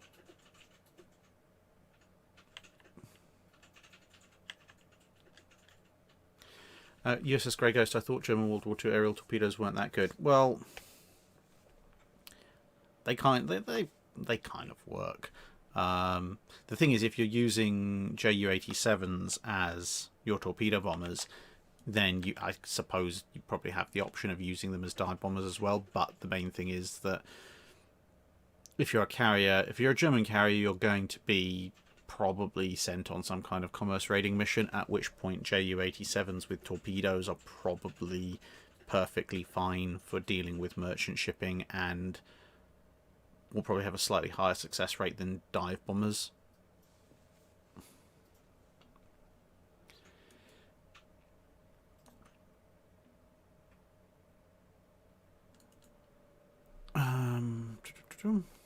Whiskey Delta Golf, same question, but the U-boats arrived the night before. Okay, so this is Bismarck if the U-boat pack arrives to defend it. That does change things quite a bit, because if you've got a largish wolf pack, let's say a dozen U-boats, and they arrive at Bismarck's location the night before, they're probably going to have to stay underwater to avoid the tribals and Piranha attacking. But if they can get into position, because let's face it, Bismarck's not going anywhere fast by the morning, then they can make things very difficult for the British. Because the British will want to close in. There's a limited radius around Bismarck. They can afford to set up a perimeter and torpedo Rodney and King George V, who are operating obviously without forward destroyer screens, relatively speaking, easily. So yeah, that it might let Bismarck survive, because if King George V and or Rodney are hit by torpedoes, or they see lots of torpedoes in the water, they're going to have to pull back and try and sanitize the area, which might give Bismarck a chance to limp away, or it might force them to just engage in long-range gunnery. Then again, engaging in long-range gunnery might be enough to cripple Bismarck anyway. But it will certainly give Bismarck a much greater chance of survival. J Rios 032, where did the Star Fury go? The Star Fury is sitting in the back there behind the dinosaurs at the moment on the upper shelf. I cycle the contents of the shelf around every so often, so at the moment we've got El Chunko T-Rex there at the moment and a new little diorama, but I'll cycle the dinosaurs back through to the Death Glider and Star Fury at some point.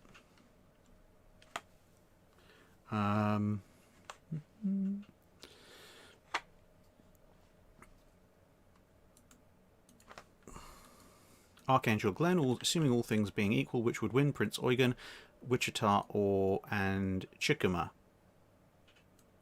Probably Wichita. It's got the best armour. It's a little bit unstable, but that's not too much of a problem. But yeah, I mean they've all got roughly equal guns, in as much as they've all got 8-inch guns. But Wichita has the better protection. They've all got roughly the same speed. Granted, the other two have torpedoes, but this will probably be decided by the gunfight initially. And Wichita's shells actually work, so compared to some of Prince Eugen's. So, all other things being equal, I'd put maybe like 60% on Wichita. Eric Schmidt, USMC Vet here. Hello. Would you do a video on the Hell from the Heavens battle involving USS Laffey? Also, there are rumours that US Navy destroyers will regain the function of Marines on board. Thoughts? So, I did cover Laffey's encounter somewhat briefly in her own 5-minute guide. At some point, if people want, I can try and do a Wednesday video on Laffey and her, being hit by all the kamikazes. But I'd have to do a bit more research, pull up some survivors' accounts and everything to give it a bit more fleshing out, because whilst it is a very interesting battle and definitely a very interesting fight, and probably definitely does deserve a Wednesday video at some point, there's only so many ways you can there's only so long that you can talk about the kamikazes that come in and how they're either hit or destroyed, etc. But adding in survivors' accounts to illustrate what you've just said happened as a matter of fact would probably build it into quite a nice little video. XCOM Man, have you seen that Amazon bought MGM? Are you excited about the possibility of a new Stargate series? Yes. It's just a shame they've left it this long. MGM's management of the Stargate franchise is abysmally bad since they restructured.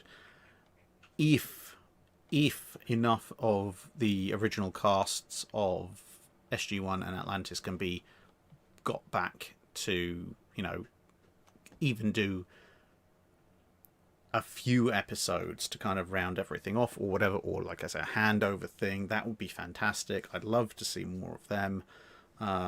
Heck, I'd even love to see Universe continued, but to be honest, the main problem is, and it really breaks my heart to say this, but some of the SG-1 cast are probably getting on a little bit now. But I think they probably would be open to coming back for a few episodes or so. Some of the Atlantis cast probably would come back, but others, like Jason Momoa, probably a little bit too expensive nowadays for a TV series like Stargate. And I think a bunch of the Universe cast have moved on to other things as well. But yeah, I'd love to see more well done Stargate, and get as many of the original cast back, at least for some handover episodes or whatever.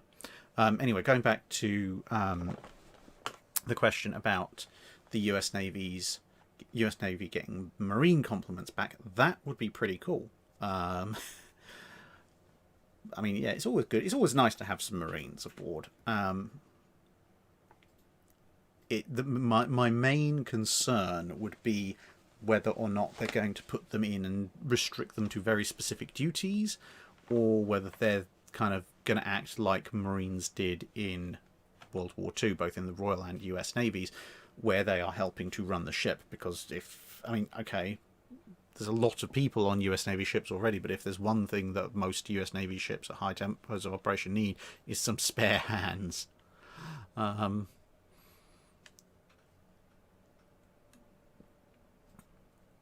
Rocket Guardian, given the same weather as in real life, how would the Enterprise's air group, with not particularly well-functioning Mark 13 torpedoes, do against Bismarck? Well, you've pretty much said it there. Probably not brilliantly. There's not too many Devastators on Enterprise. And, well, if you've seen military history, visualise video on why the Swordfish was so difficult to shoot down when it went up against Bismarck. The Devastator would be about as easy to hit, but being a, slightly more modern aircraft would be actually far more vulnerable to the damage that passed straight through the Swordfish. So the Devastators will probably take horrible losses. The ones that did launch their torpedoes, there's a reasonable chance of the torpedo not working at all, which would be bad. The only thing that might help would be, obviously, Enterprise's air group also includes dive bombers with 1,000-pound bombs. They could seriously mess up the Bismarck, but whether or not that would do enough damage in the critical places to actually slow it down or jam its rudders, etc., that's a lot more difficult to do with dive bombs as it compared to torpedoes. So yeah, messing up the Bismarck, definitely. Mission killing it very easily. I mean, it was kind of already mission killed by Prince of Wales, but definitely mission killing it. Yeah, it's just, it would take a very lucky hit from a Enterprise dive bomber to do this in a kind of crippling damage to let the battleships catch up with it. It might happen though if a 1,000-pound bomb blew up the steering mechanisms for the rudders or something. B. Dillon, SMS Blücher versus Röhrig. Which do you think would win? Blücher, because Blücher is the closest thing you're going to get to a battle cruiser without actually being a battle cruiser at that point in history. Whereas the Russian cruiser, Röhrig, it's still mixed battery. Yes, it's got slightly more guns. Yes, it's very big, but Blücher is designed for this kind of fight with a unified main battery. Röhrig with that mixed battery, it'll be an interesting fight, but I think Blücher has a definite advantage there.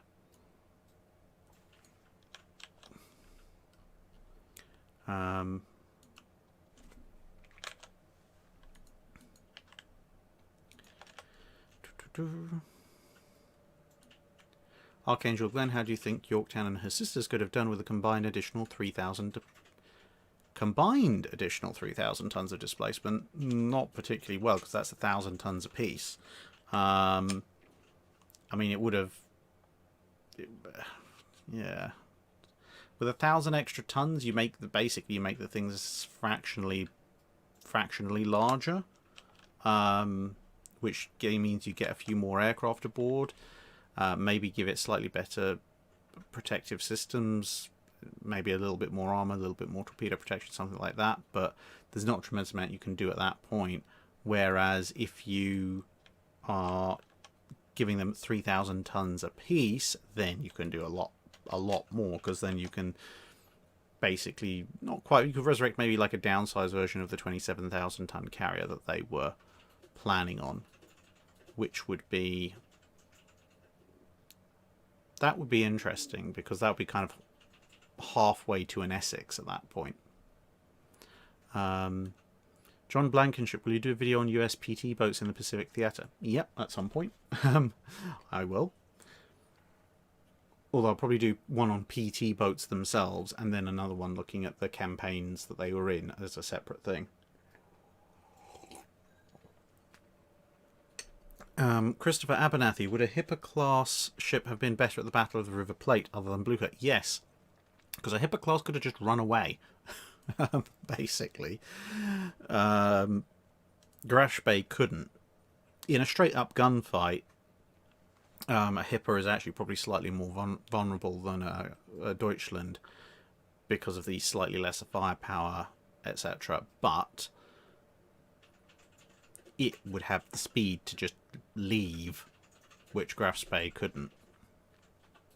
Tyler Kuhn, you're given cosmic power to change, cause, or prevent any naval-related event after using the power to kill Beatty before he can enforce his unsafe shell handling. What other things would you use it for?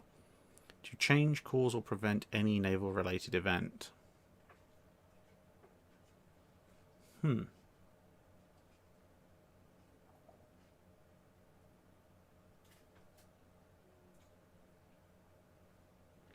I'd push the shell that killed Hood off course. Because the chances of another shell... The thing is, the chances of another shell like that happening... fairly slim. Whereas a lot of other stuff, like, say, trying to save Invincible at Jutland or something like that, any one thing you do probably isn't going to have a tremendous effect on, you know, the overall ability to prevent things from happening, because Invincible will be hit by a lot more shells.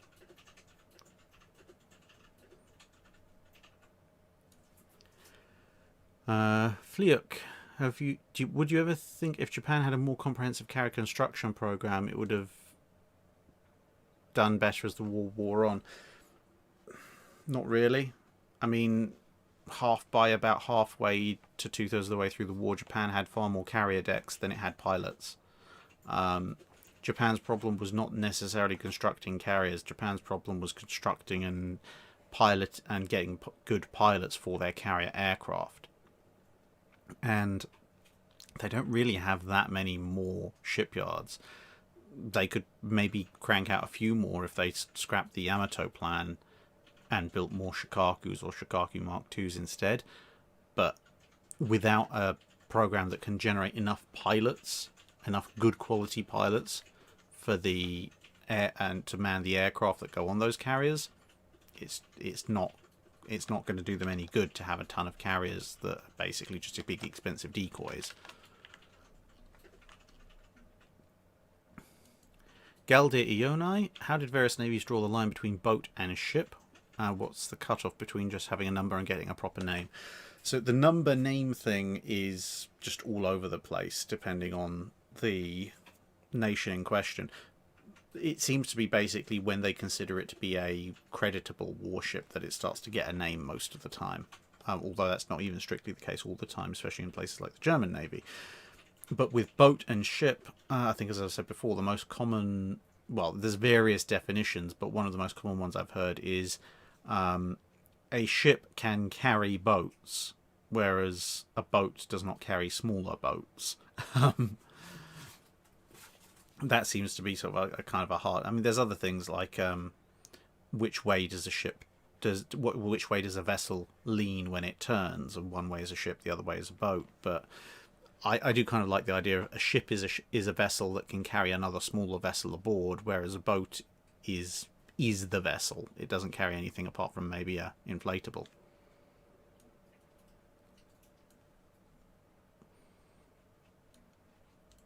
Rule Britannia, as in the French province, says, have any ships in the age of steam and steel survived magazine detonations? If so, can you name any? Yes. Boise, for example, survived magazine detonation. Technically, Northampton, I think. Was it Northampton? Yeah, I think it was North. It was either Northampton or Pensacola. But the older heavy cruiser that survived at Tassafaronga as well, although that was a series of low order magazine detonations. But Boise is one of the more obvious examples. In fact, actually at Tassafaronga as well, both Minneapolis and New Orleans had rather severe detonations that probably involved the magazines in the front. So yeah, you can basically, there's two ways of surviving a magazine detonation. Either the magazine detonation just takes off the front of your ship, but the rest of your ship is still intact enough to stay afloat, or like in Boise's case, and this did happen a few other times as well with magazine detonations, especially on smaller ships, where you would have a magazine detonation in progress, but the hit that caused the magazine detonation was a hit that also emitted large amounts of water. So before the fire dash explosion could develop into something that could tear the ship into tiny, tiny pieces, the water came in and doused it all.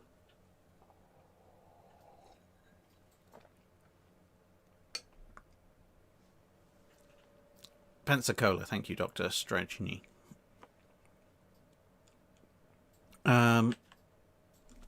Seas asks, how would a battle go between both Issei's and Yamashiro's versus the 5 Queen Elizabeths in 1920, with 48 14-inch guns versus 40 15-inch guns, as they have similar speed, I guess, close-ish. It's probably going to go the Queen Elizabeth's way, in part, basically because the Queen Elizabeths have slightly heavier main armour, and also slightly heavier guns, so overall their protective scheme has a slightly better chance of withstanding the 14-inch hits than the Japanese ships have of standing the 15-inch hits, but more importantly, there's 5 of them. Yes, one of the Japanese ships could split fire, but that means fewer guns shooting at 2 ships. And given the Queen Elizabeth, then relatively unlikely to be trying that, so very likely one of the Queen Elizabeths has 3 shots at one of the Japanese, and then once you have 2-on-1 with one of them having 3 shots, that one gets killed. Now you have 2 ships that can add to 2-on-1s and kind of roll up the line from there. And so there you go, Eric Schmidt. I found your second super chat question. I hope the answer was good for you. Frank Spazzato, how actually useful would Courageous and Glorious have been in the club runs to Malta? Were they any more or less capable than Furious and Eagle? Yes. So they were faster than Eagle, and unlike Furious, they could carry more aircraft, because Furious had long ducted exhausts going backwards, which cut into her hangar space. Glorious and Courageous had islands and trunking that just ran up through them, so they had more hangar space. And more hangar space than Eagle anyway. So Eagle was slower and could carry fewer aircraft.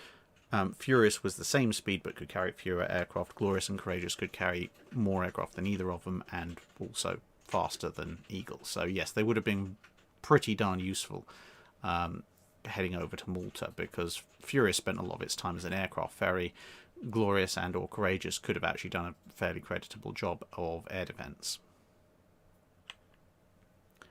Also, Frank Spazzato, is there any way to better know the whereabouts of HMS Black Prince after Defence blows up and before her loss? Not really, because it's night time, and yeah, it's like everybody who could have told you where she went is dead. And being nighttime, no one saw it until it showed up and got shot at. So it's, yeah, it's just one of it's again one of those slightly weird imponderables of, we literally don't know what Black Prince was doing for a lot of the night, other than not being where it was supposed to be.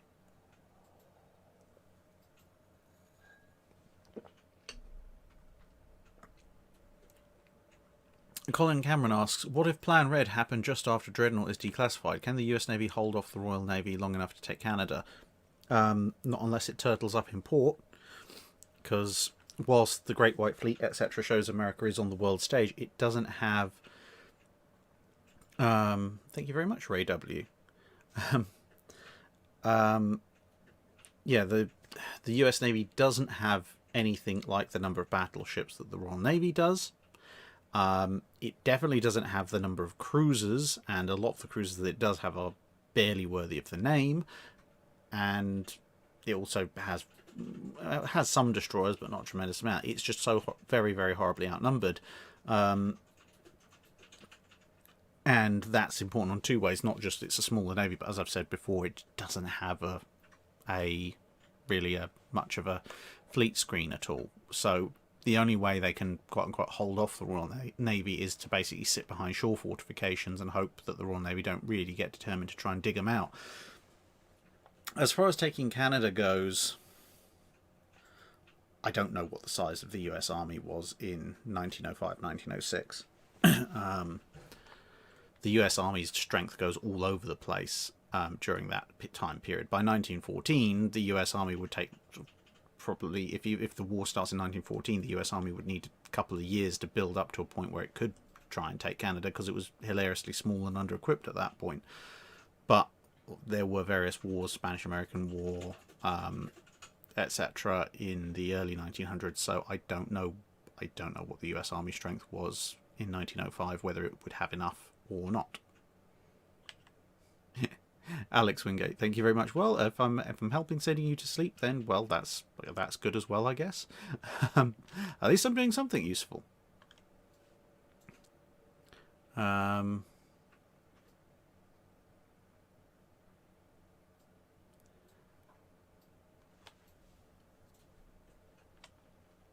Random talk about Bolivia for some reason, but okay.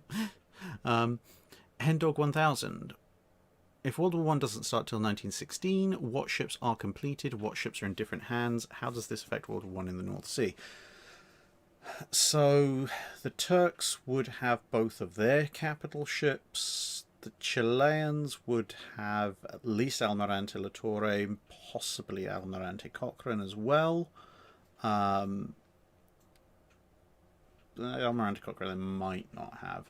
The Greeks probably have Salamis.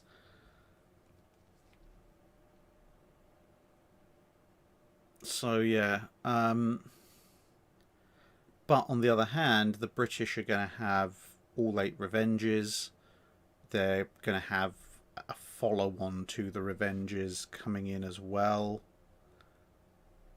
And the Germans, I mean, they're going to have Bayern and Baden. They'll probably have Sachsen and Württemberg as well. But, you know, 8 Revenges and 5 QEs versus 4 Badens is not necessarily a trade the Germans are going to be very in favour of. The Germans probably have Hindenburg as well as Lutzow. And Der Flinger, obviously. The British may or may not have more battle cruisers. I suspect they'll probably have A-class or a 1 or 2 battle cruisers rolling around in the same program with the Revenge's successors. But yeah, I think that will be the overall balance. So the Royal Navy still has a fairly big margin of superiority. Things like Agincourt and Erin and Canada are not there, but that's probably not tremendously bad for the Royal Navy, considering that a lot more 15-inch gunships are there. Lost Muffin Man, how accurate was 1700s navigation? I.e., if Fleet A was to intercept Fleet B in an open ocean, knowing where Fleet B was, is Fleet A likely to find them?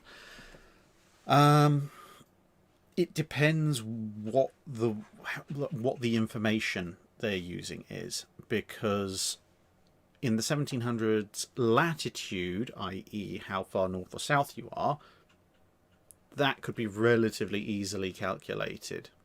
It was longitude, how far east or west you are, that was the big problem.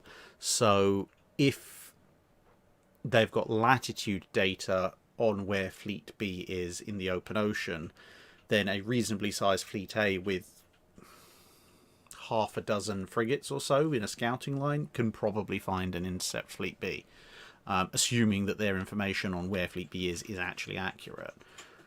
But because they just sail up to that latitude line and sail along it till they found them. Whereas, yeah, if they were only given longitude, then no, that's going to be very, very difficult.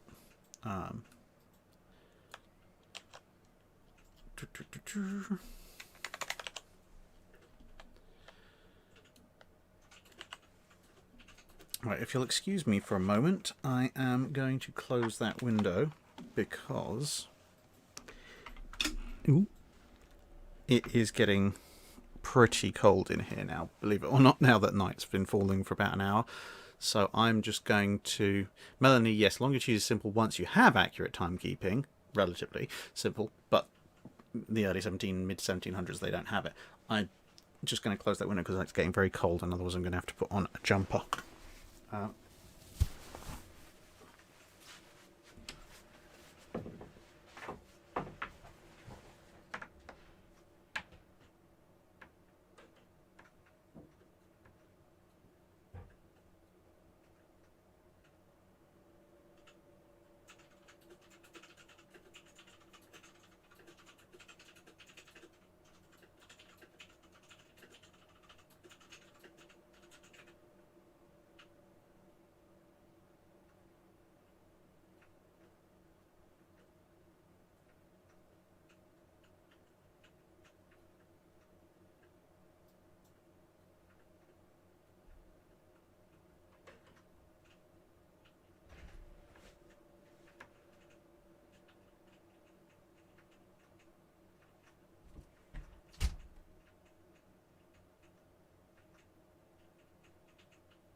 Right.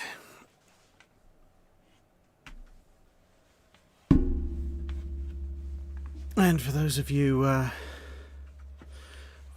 wondering why I had to go to my left to close a window on my right, that's because if I go to my right, I'm going to walk straight into the microphone boom arm.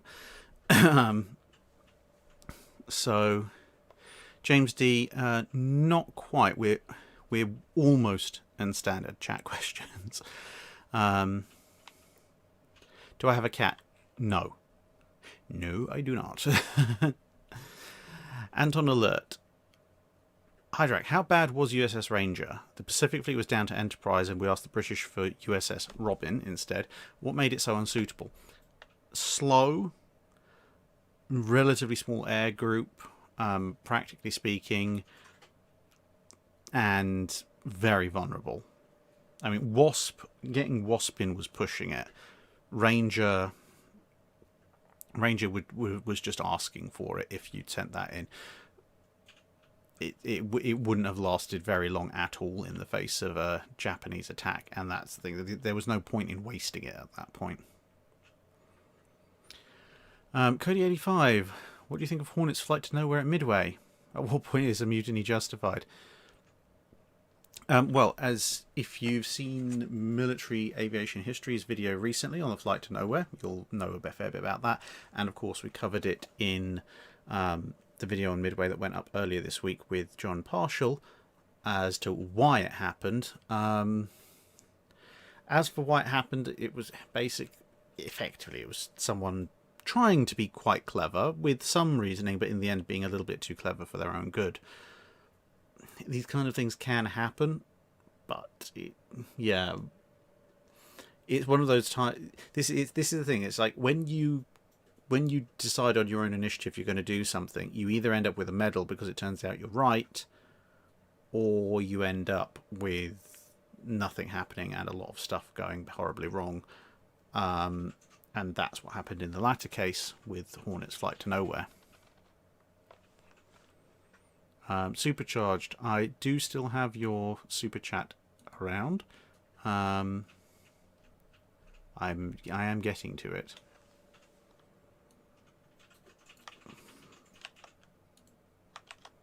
Oh, so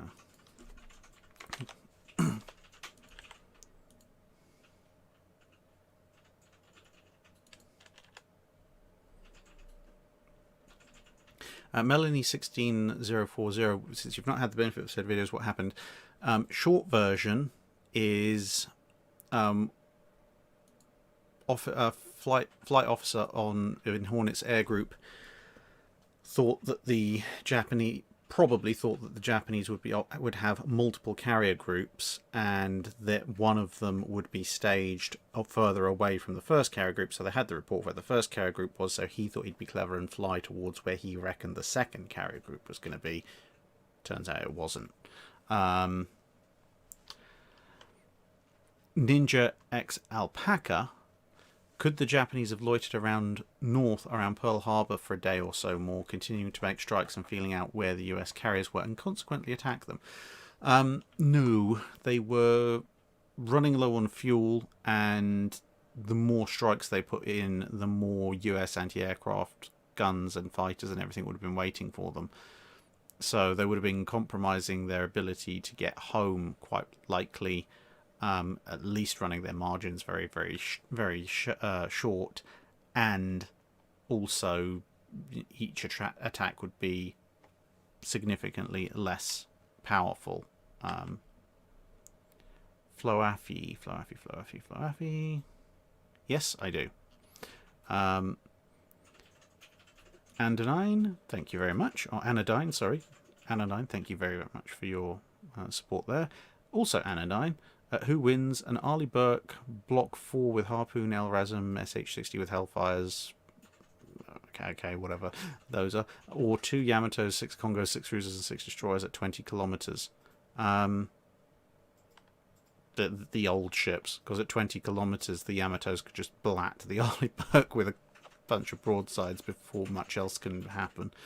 Also, I don't think the Burke has anything like the ammunition to fight that kind of level of force. Fushi Smith, what ship are we looking at to become the crowdfunded HMS Drakenfell? Have to see which ones are available and on the market. As I've said before, I very nearly ended up living on a large converted tug, which would have had hilarious amounts of floor space and everything, and it was in pretty good nick. Would have turned it into the world's most awesome houseboat. The main problem in the UK is that whilst actually getting a houseboat or a boat to turn into a houseboat in and of itself is actually usually far cheaper than getting a property, and you can get a lot more space, the mooring fees are an absolute killer. It's effectively rent, but you know, they are murderously expensive in a lot of places if you can even find one. And a lot of the slightly more accessible and more reasonable mooring spaces you can't. Supercharged 350. How much weight do you save on early 1910s battleships by welding instead of using rivets?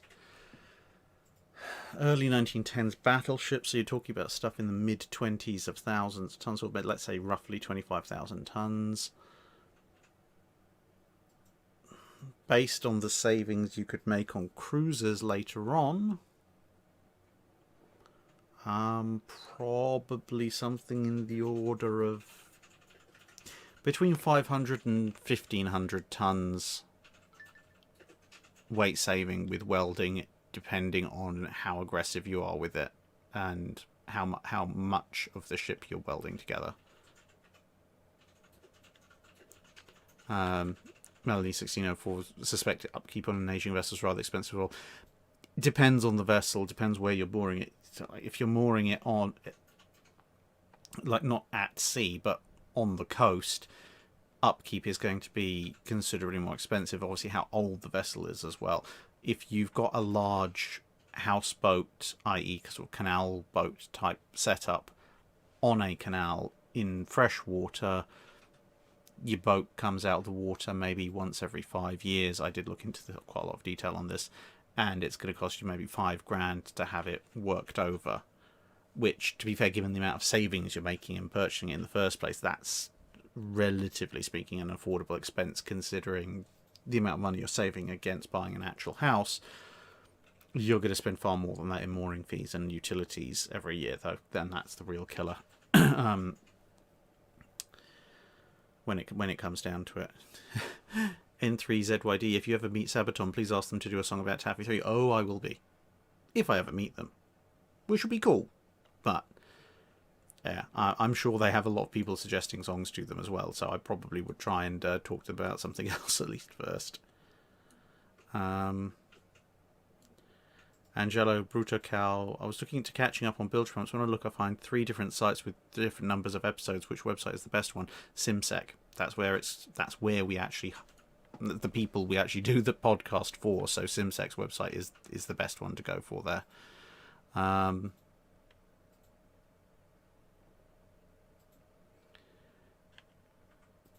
Maxim machine gun, World War I Tiger versus Repulse versus Congo, assuming equal crew skill. Assuming equal crew skill in World War One, probably Tiger, because it just about has slightly superior armor. The difference in performance between the 13.5 and 15-inch guns is not enough to really tip it one way or the other in favor, and Tiger does have fractionally better protection than Congo does in a lot of ways. Repulse in World War One, I would put below Tiger and Congo because it has hilariously bad armor. So, I mean, none of them really have armor to defend against each other's guns, but Tiger and Congo have 2 more guns apiece, and they can easily deal with Repulse's armor.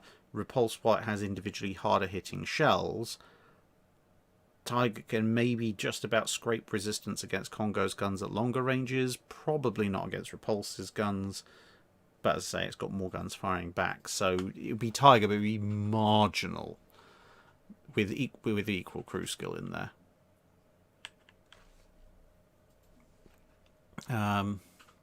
Cody 85, which would be a better refit, removing the Atlanta's wing turrets and torpedoes versus removing the super firing turrets and boosting general light anti-aircraft. Remove the wing turrets and the torpedoes and put the light AA down the sides, because if you take the wing turrets can only cover one arc, so you take off 2 wing turrets, you've only reduced the broadside by 2 guns, but you've dropped 4 guns in weight. And the torpedoes, well, it's the torpedoes. You're not going to torpedo an aircraft. Whereas if you take off the top 2 turrets, one at each end, those turrets have roughly 270-degree fire arcs. So you're removing 4 guns from either broadside as opposed to 2 guns. So you remove. You get a bit more stability back because they're higher up, but the overall impact on Atlanta's heavy anti-aircraft battery is twice as much. William Mitchell, do you think it's appropriate that USS Johnston is the deepest wreck found? Yes, I do think it is very, very appropriate that USS Johnston is the deepest wreck found. It continues to excel even in death. And to be perfectly honest, I think it's just making sure it's keeping an eye on Yamato and making sure that stays down. Budguy8829, would the US trade a pair of battleships for a pair of battle cruisers if Congress allowed them in the 1910s? Would it be worth it to only have 2? Depends when in the 1910s. If you're talking right at the end of the 1910s and they were offered, let's say, if they were said you can have 2 Colorados and 2 Colorado-derived battle cruisers, then they'd probably say yes. Whereas if it's the early 1910s and your choice is, well, you can either have 2 battleships this year or 2 battle cruisers, they'd probably say no, because 2 battle cruisers, whilst nice to have and whilst giving you some semblance of a fleet screen, also means you drop behind 2 in battleships, and the US Navy's already behind in battleships at that point.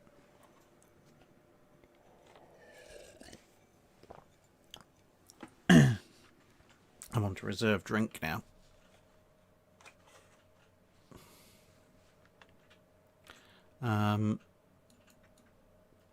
Floafi, which ship is more heroic or reckless at the Battle of Samar, Johnston or Samuel B. Roberts? That's an interesting one. On the one hand, I can see an argument for Samuel B. Roberts because she was a destroyer escort. She had even less business getting stuck into the Japanese than Johnston did. Whereas Johnston did go in and do a lot more damage, engage in a lot more overall heroics. But it was more capable, even though it was also hilariously outnumbered and outgunned. So, in principle, because it was starting off from a weaker position, Roberts, in terms of actual actions undertaken, probably Johnston. Now, if you'll just excuse me for a second, my TV screen's about to try and turn itself off.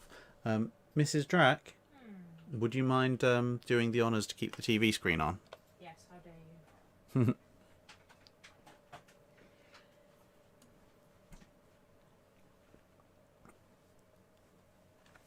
So, yeah, just any button.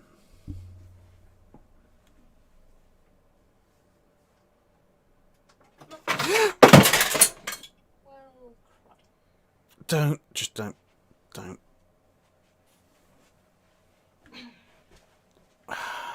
That's going to be expensive. Right. Anyway. Zachary Zier. After speaking to my grandfather about the US Air Force had an exchange program with the US Navy, did the Royal Navy and Royal Air Force ever have crossover programs where an RAF pilot would be taught and operate as a Royal Navy pilot? Off the top of my head, I don't know if there were specific programs where RAF pilots would be taught to operate as Royal Navy pilots. There were cases where Royal Air Force pilots would... there were cases where Royal Air Force pilots would land on carriers, such as in the evacuation of Norway, and there were cases where they'd fly off from carriers, like the ferry runs to Malta, but I'm not aware of any specific cross-training of RAF pilots unless they were transferring service, whereas there were quite a number of Fleet Air Arm pilots who fought in the Battle of Britain. And for those of you who are wondering what fell, it was a kind of foot-long, fairly heavy die-cast model of USS Voyager that, along with its stand, took the plunge into a bunch of power plugs. So I'm not sure what's going to have been more broken, the Voyager model or the power plugs. We'll find out later. Or rather, I'll find out later. Hello, Mac. Mac the Gerbil has popped up to see what's going on. Ray W. Could a Queen Elizabeth aircraft carrier survive 4 squadrons of ferry swordfish attacking? Possibly. I mean, it's got 20mm phalanx, so CRWS, so that would probably do quite a number on a swordfish. I guess it would just depend on if the phalanxes can engage and destroy the swordfish fast enough, which they probably can if QE just turns its tail to the swordfish and runs and lets the main thing will be if there's enough ammunition.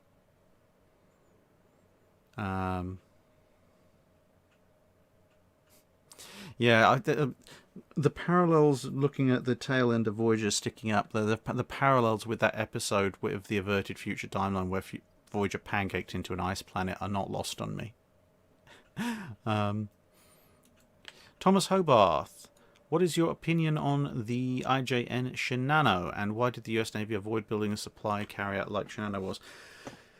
Shinano, I mean, for the Japanese, building any kind of large capital ship by the time Shinano was out there was a bit of a waste of time, really. But opinion on the ship itself? Yeah, I mean, I can kind of see why, to a certain extent, I see why they did it. I still think it was a mistake. I mean, it's very difficult for me to get over the point of why are you even trying to build a massive fleet carrier at that point? You don't have the aircraft for it. You don't even have the aircraft for it to be used as a repair and support carrier with, even with a small air group. So, yeah, I don't have a particularly high opinion of it in general. Why the US didn't build a supply carrier like Shinano, and I guess like the Royal Navy with Unicorn, is basically because by the time it came round to building, to Shinano, to like the late war, the US had far more aircraft carriers, so it could use escort carriers, light carriers, older fleet carriers, etc., to just bring aircraft forward to the front lines. So, yeah, they didn't need to do so. And the other thing was also, as I've said before, the way the US designed its carriers to have spare aircraft hanging from the ceilings, or parts of aircraft. So each US aircraft carrier was in effect kind of almost a mini self-support carrier, which also helped.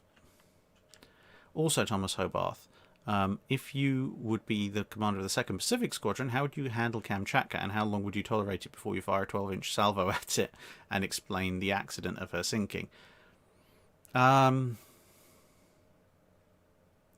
mean, Rossosvensky seems to have had a far more vitriolic temper than myself, and he kind of let it live. So I guess I'd probably tolerate it just about enough.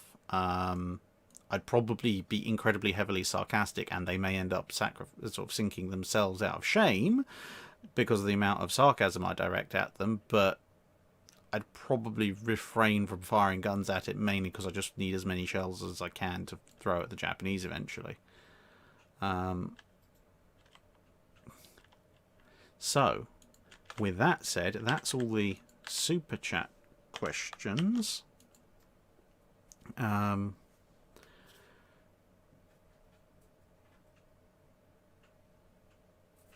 Right, so that I can start taking some questions from the chat. I mean, it is 20 to 11 in the UK, so there is only a limited amount of time I have left, plus obviously voice and everything.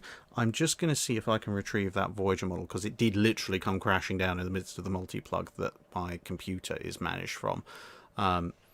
So I am going to just double check that quickly.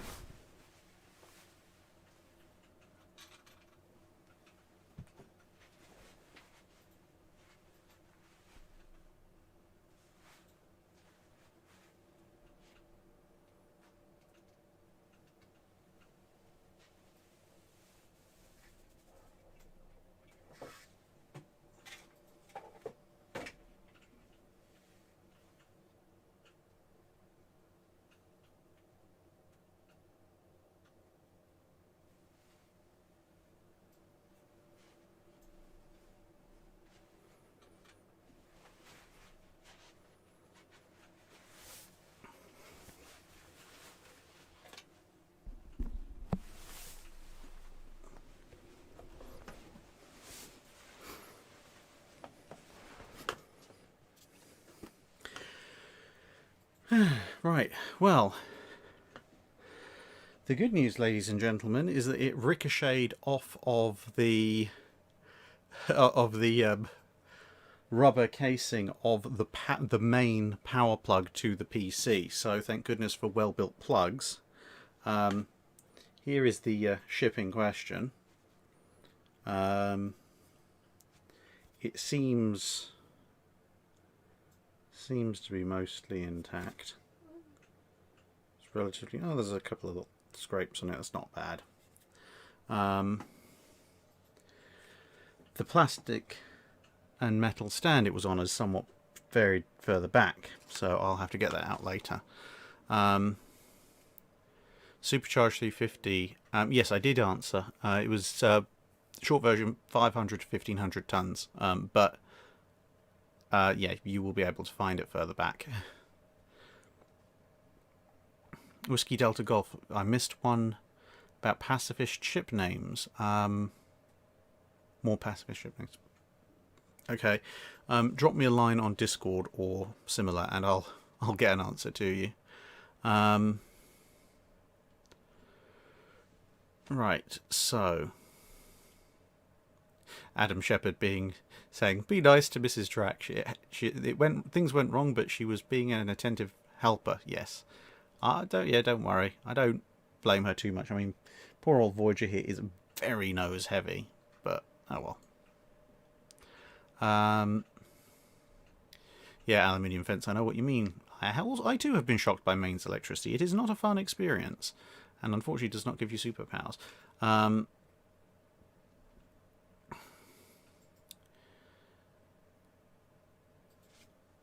Thank you very much, Stafford Thompson.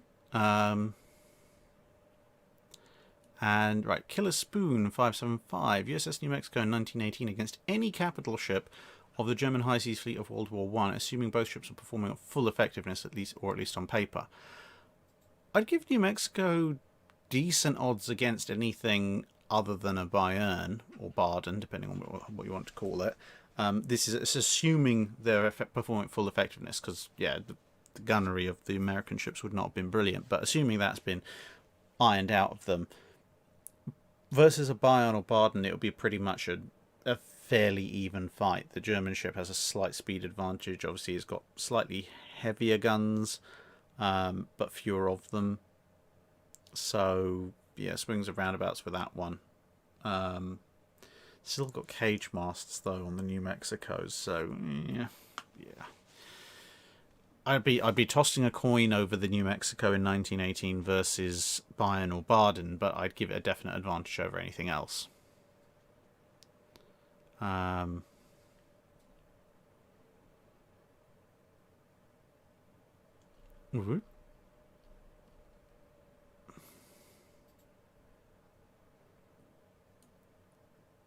USS Grey Ghost. Slight change to history. HMS Hood is built with a bulbous bow. Does she still go boom?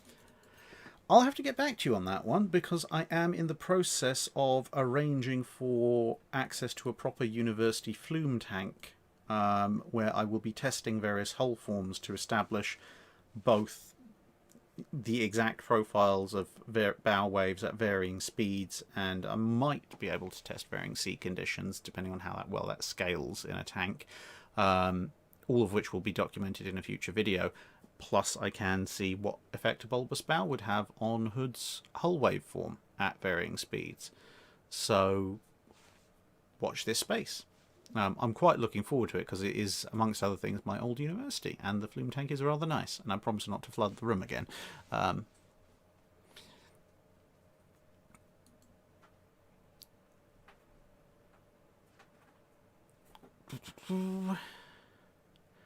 Casper de Tietbrink. What if German Navy personnel and ships were swapped with the Royal Navy during World War II? How would they work? Would there be more battles and escapes with large warships for the British? So what, the Germans get the Royal Navy and the British get the Kriegsmarine? I mean, that's bad, because at the start of the war, it means the British would now have 2 entire battleships, the 2 Scharnhorsts, to cover the entire planet. Meanwhile, the Germans get 15 with King George V, 16 capital ships, plus loads of carriers. There wouldn't be many battles, because the Germans would just be like, haha, we can dominate the North Sea entirely, whilst the Royal Navy's just sat there with 2 battleships complete and 2 building, crying into their cereal about which particular deity they angered this time.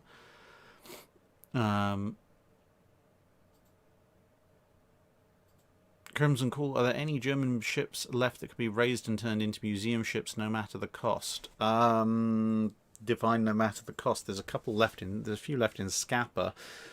Whether or not they'd survive the trip to the surface at this point, I have no idea. Probably not, though.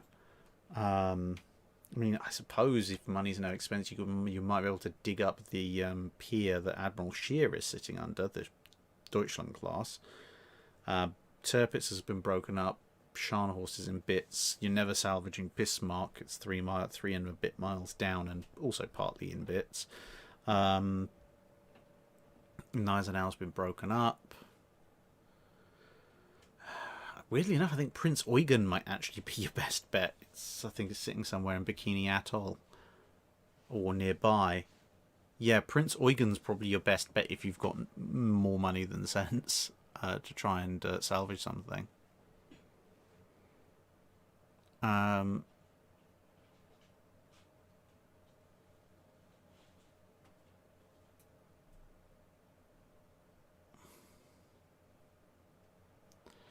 G-Ket, have you ever heard of the Navy sinking a ship because it was burning very brightly and lighting up the bay? Oh, this is SS Liscombe Bay. Sorry, I don't want to kick the keep. That would be bad.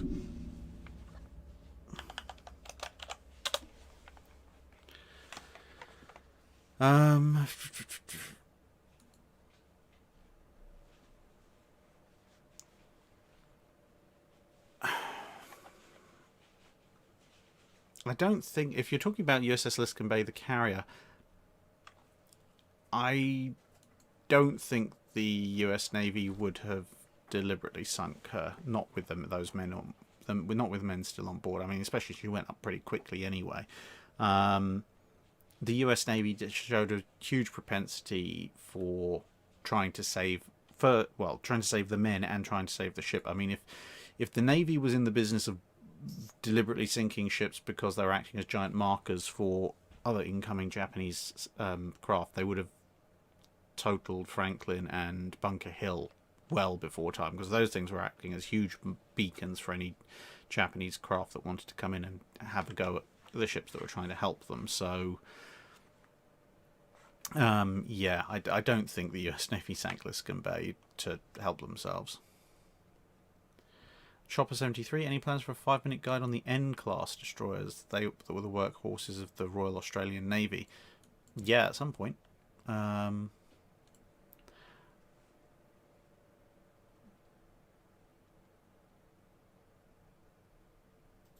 how unstable would the ship from The Little Mermaid be if it was real? Now, I vaguely remember that, and it looked like very cartoonish. Let me have a look and see if there's a screenshot. Oh, good lord. I'd forgotten. I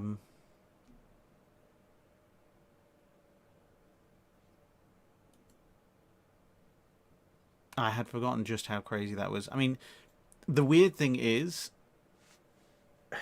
it's obviously set in the Renaissance type period, at least by the clothing and everything.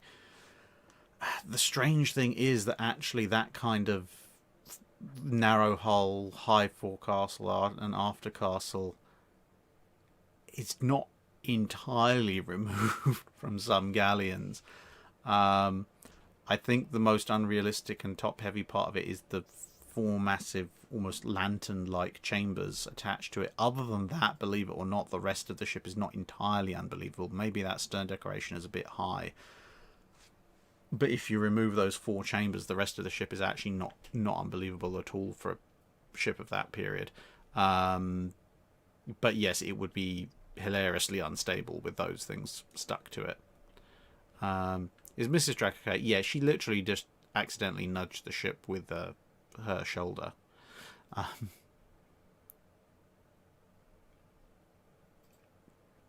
Scooter JSP, or GSP, sorry. Was fuel efficiency ever a major factor for any navies when developing new designs or considering refits? Yes, definitely. For the US, it was a huge issue.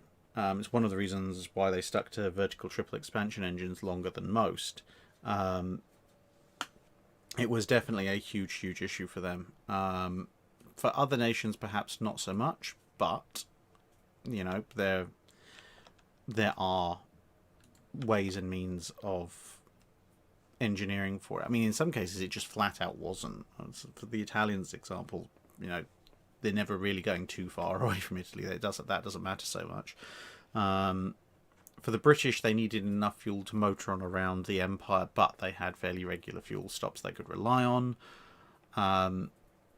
Considering refits, yes, to a certain degree, but in as much as what could the engines provide, new engines provide, in terms of keeping the ship at least roughly the same distance and speed as before, whilst freeing up space in most cases, other than if you're just ramping up the speed, which a couple of refits did.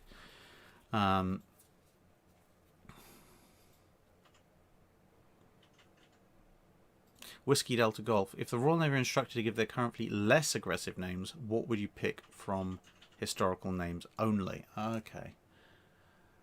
I mean, there's a bunch of Greek mythological names that to us these days sound slightly less aggressive.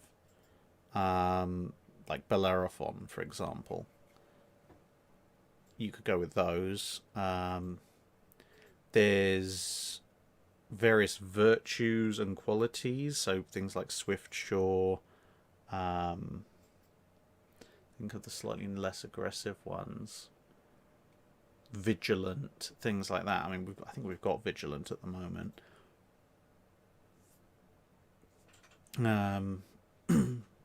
Boadicea, you could go with that. I mean, that's fairly warlike, but possibly slightly less aggressive directly. What else have you got? I mean, you've got some really funny ones, like Elephant is technically valid.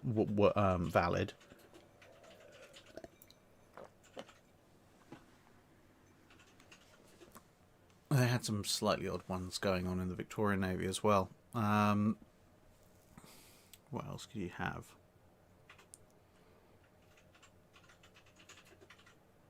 Less aggressive ship names from the Royal Navy's historical periods.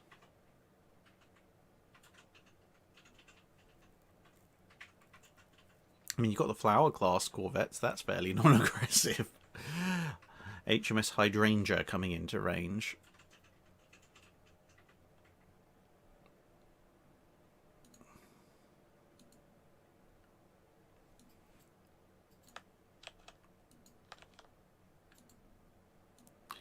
Jimmy Lee, what happens if Teddy Roosevelt was in charge of the Admiralty before World War One and stay in place up to the interwar years? Probably something similar to Jackie Fisher being in there. It's a very that would be a very interesting thing. But I mean, the thing is, he's American, so are we assuming that he's transferring his loyalty to Britain now? If so, he's going to probably press as hard, or possibly even harder than Fisher, for more and better and bigger ships. I mean, Fisher and Roosevelt are pretty much cut from the same cloth in a lot of ways when it comes to the Navy. Killer Spoon 575. Where is a good place to research American naval radars? Good place to start is NavWeps. NavWeps has a fairly comprehensive listing of them. Also, Eugene Slover has a web page, or had, the page is still there, he unfortunately is not. That has some operational manuals that I think cover various aspects of American naval radar, and those two would be some kind of good starting points, and then you can look for specific radars and their designations and everything from there on out.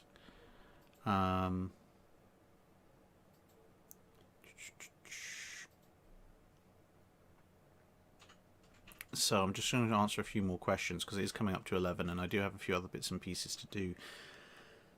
Poor old Kentucky the gerbil needs a bit of help. Beefy and Mac are fine now, but yeah, little Tukey does need a little bit of assistance. We need to clean him out. Casca 1964. I build keel beams on aircraft which are rigid in some places and weaker in others for crashworthiness. What are the characteristics of keel beams on the old cruisers and battleships, and were they made extra rigid? The keel needs to be somewhat flexible because the entire ship is going to flex, but generally beyond that, the keels are designed for as much rigidity as possible. There's no need for crashworthy crumple zones and such in old cruisers and battleships. Bear in mind, this ship may possibly go aground, and you don't want the thing to just bend or crumple irreversibly. So outside of allowing for a little bit of flexibility because you don't want it to snap like glass, you want a keel to be as rigid as possible the entire way down. Archangel Glenn, it's not a question, but on your trip to the US, you should try and get out to see Naval Air Station in Florida. They actually have one of the last surviving Midway strike aircraft. Yeah, there's on the Discord, I actually started a channel where people can suggest places to go, and then I'm going to put them all on a map. I'm going to then see what I can do within a sort of two and a bit week time period, and then work out from that what's going to happen for the trip, assuming of course that the travel restrictions that currently basically ban me from going to the US, whether the US chooses to relax them in the next 4 to 8 weeks or so. Loki asks, for how long were your eyes sore after installing the Eyeball Mark 1 Mod 1 upgrade, and did it take long for your vision to improve or calibrate afterwards? So that's after the laser eye surgery. I could see pretty much clearly, like, almost as soon as I walked out of the clinic. So half an hour or so after the operation was complete. It was a little bit, not blurry, but a little bit like almost like you're looking through a mist for a bit. After one day, my vision pretty much settled to the place that it was and is now.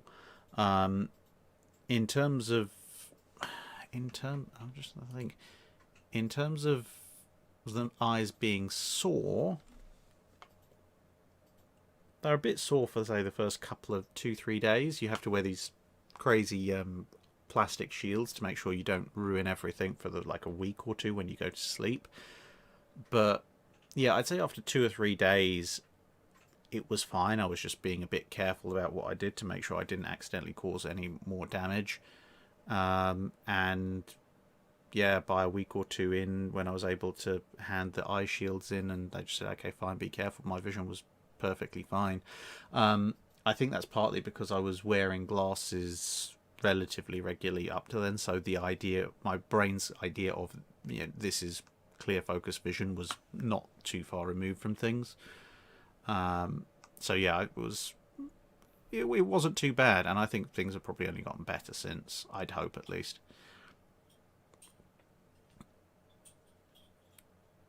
MC Fowler, say Prince of Wales didn't hit Bismarck in the Battle of the Denmark Strait, and in a theoretical situation where Bismarck attacked a US convoy, how would a duel with North Carolina go? Well, on its voyage, North Carolina wasn't ready yet, so the fight wouldn't happen. But if we're theoretically saying that Bismarck is fighting in North Carolina one-on-one, it's an interesting situation, actually, because North Carolina, especially in 41, still has problems with moving at top speed and firing accurately, which is going to be a problem. But if it's defending a convoy, then that may not be so much of an issue. North Carolina has one more gun, and it has 16-inch guns, but Bismarck's 15-inch guns do have fairly high penetration. North Carolina is not armoured to deal with Bismarck's guns, but Bismarck is not armoured to deal with North Carolina's guns either. So it's going to come down to, in large part, who gets the first hit in, basically. If North Carolina in 41, if it gets the first couple of hits in on Bismarck and then can work on that, then it's probably going to do fairly well. But conversely, if Bismarck gets a few critical hits in first, it can work on that. So it's a fairly even match, with the caveat that some of Bismarck shells don't work, as the one that fetched up in Prince of Wales shows, and also North Carolina's got that extra gun, so every time the full salvo is fired, there's one extra roll of the dice for North Carolina to land a hit. So North Carolina would have a slight advantage over Bismarck, but Bismarck could still come out the winner. But North Carolina in 1941 is a very different beast to North Carolina in 1945. Frank Sposato, Washington Treaty comes about 4 years later, but maintains the same numerical obligations. Which ships built by the US Navy or Japanese Navy? Which ships are built by the US and Japanese navies, and which ones are scrapped? Same numerical obligations rather than displacement, tonnage, etc. So the Japanese will complete the Amagis and Tosas. They might, and I stress might, get the keys out in time. The South Dakotas and Lexingtons will be built for the US, and probably the follow-ons to the South Dakotas and Lexingtons. The British will build the G3s and the N3s, and probably a successor to the G3s as well. In terms of which ships are being scrapped, well, if the British have the G3s, the N3s, and the successors to the G3s, so they have 12 ships, and we're talking about roughly, I mean, Washington was dependent on displacement rather than numbers, but if we, for sake of argument, go with a 15-15-10 argument, so the British have those 12. They'll probably want to keep Hood for 13. Probably keep Renown and Repulse, I would imagine, for 15 and 16. They're not going to keep any of the 13.5-inch ships. They're not going to want to keep the R's if they're limited to 15 ships. It will basically come down to, do you keep 3 Queen Elizabeths, or do you keep 2 Queen Elizabeths and Hood, or do you keep Hood and Renown and Repulse? And I have a feeling they might want to keep Renown and Repulse. Yeah. Just because the speed, they're 15-inch gunships as well as the Queen Elizabeths, but at least Renown and Repulse are fast. For the Americans, I mean, if they've got 6 Lexingtons, 6 South Dakotas, and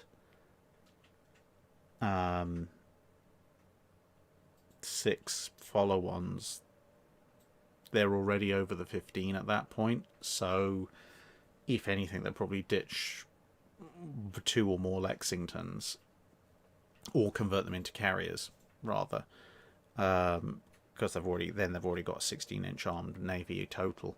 The Japanese, if they've got the Tosas and the Amagis and maybe a couple of keys, they'll just be at that. So Nagato, Mutsu, and everything below that will get scrapped.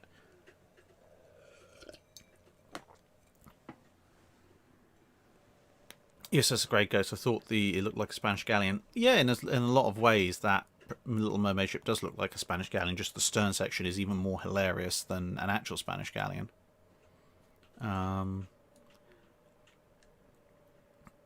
KK, futuristic question. Railguns are experimental weapons, but they produce immense velocity but very little mass for the shock. Would this sink a ship, or would it just overpenetrate?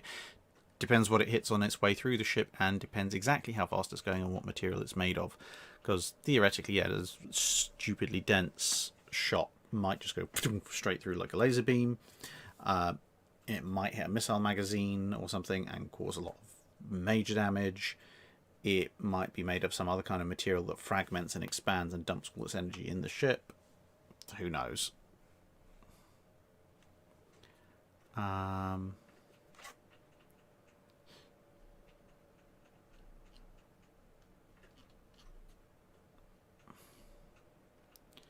Okay, so it's 7 minutes past 11, so I'm going to start wrapping it up here. Yeah, we're at 4 hours 6 minutes, so 3 more minutes. Yeah,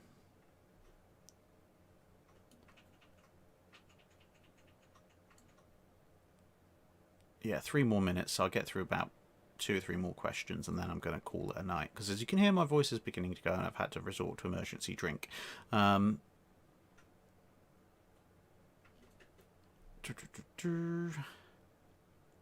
USS Grey Ghost, Nagato refit to remove all her casement guns and as many dual 100mm guns on her to replace them. How effective would she be versus aircraft and destroyers? Pretty effective. I mean, you could, with the dual 100mm, you could easily, I would think, with Nagato get 5 twin mounts down the side, maybe 6, and the Japanese 100mm, as found on Akatsuki and such, was pretty darn good. I mean, it's a little bit light, but it was very good. Very, very good weapon. Should probably be the single most effective anti-aircraft vessel in the Japanese capital ship fleet. And against destroyers, high rate of fire that probably makes up for relatively small shells. Casper to Hietbrink. Germany and the UK swap geographically. The fleets remain the same. How would the Royal Navy do in World War II? Pretty well. I mean, the Royal Navy then has much less coastline to defend, and it can force its way past the Kriegsmarine quite comfortably, because the Germans just don't have the number of ships. The U-boats and mines could make a very nasty choke point out of the Channel, but going north could quite easily be done, and in fact it would pose quite a lot of problems in World War II, because it would mean the Royal Navy could force operations off of what's now the German coastline, which is very long on the North Sea coast side, and the Germans have relatively few assets to respond to that. Nostorm 89, will you be doing a video on lighter than air ships in naval roles? Yeah, so I've got videos lined up for Akron and Macon, R100, R101, Mayfly, the big airships, stuff like that, at least as far as the naval elements of them are concerned, and also separately on things like blimps and other non-rigid airships that were used especially in the Second World War, though somewhat in the First World War. So those are lined up. Knight 6831, if the Brazilian battleship Sao Paulo was found at the bottom of the Atlantic, what can we learn from her after almost 80 years on the bottom of the Atlantic? Depends where she's gone down and how well preserved she is. She could be in a state similar to Titanic, which at this point is almost completely rusted away. She might have entirely rusted away or catastrophically failed, or she might be in water conditions like Bismarck, where she's actually relatively well preserved, and we might be able to learn a fair bit about her. I mean, we've got just drawings and such like, but we might be able to learn a few more interesting things about her structure.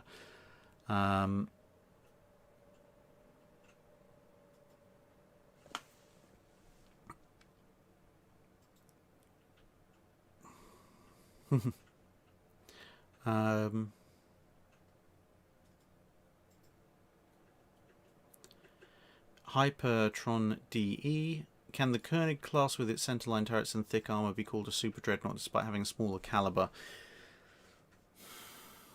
Not really.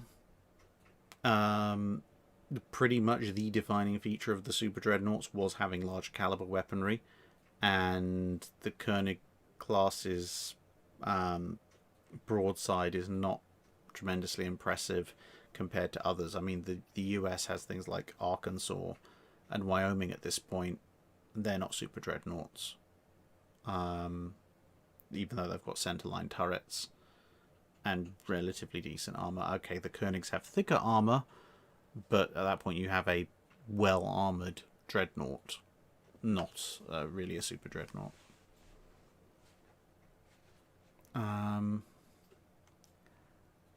And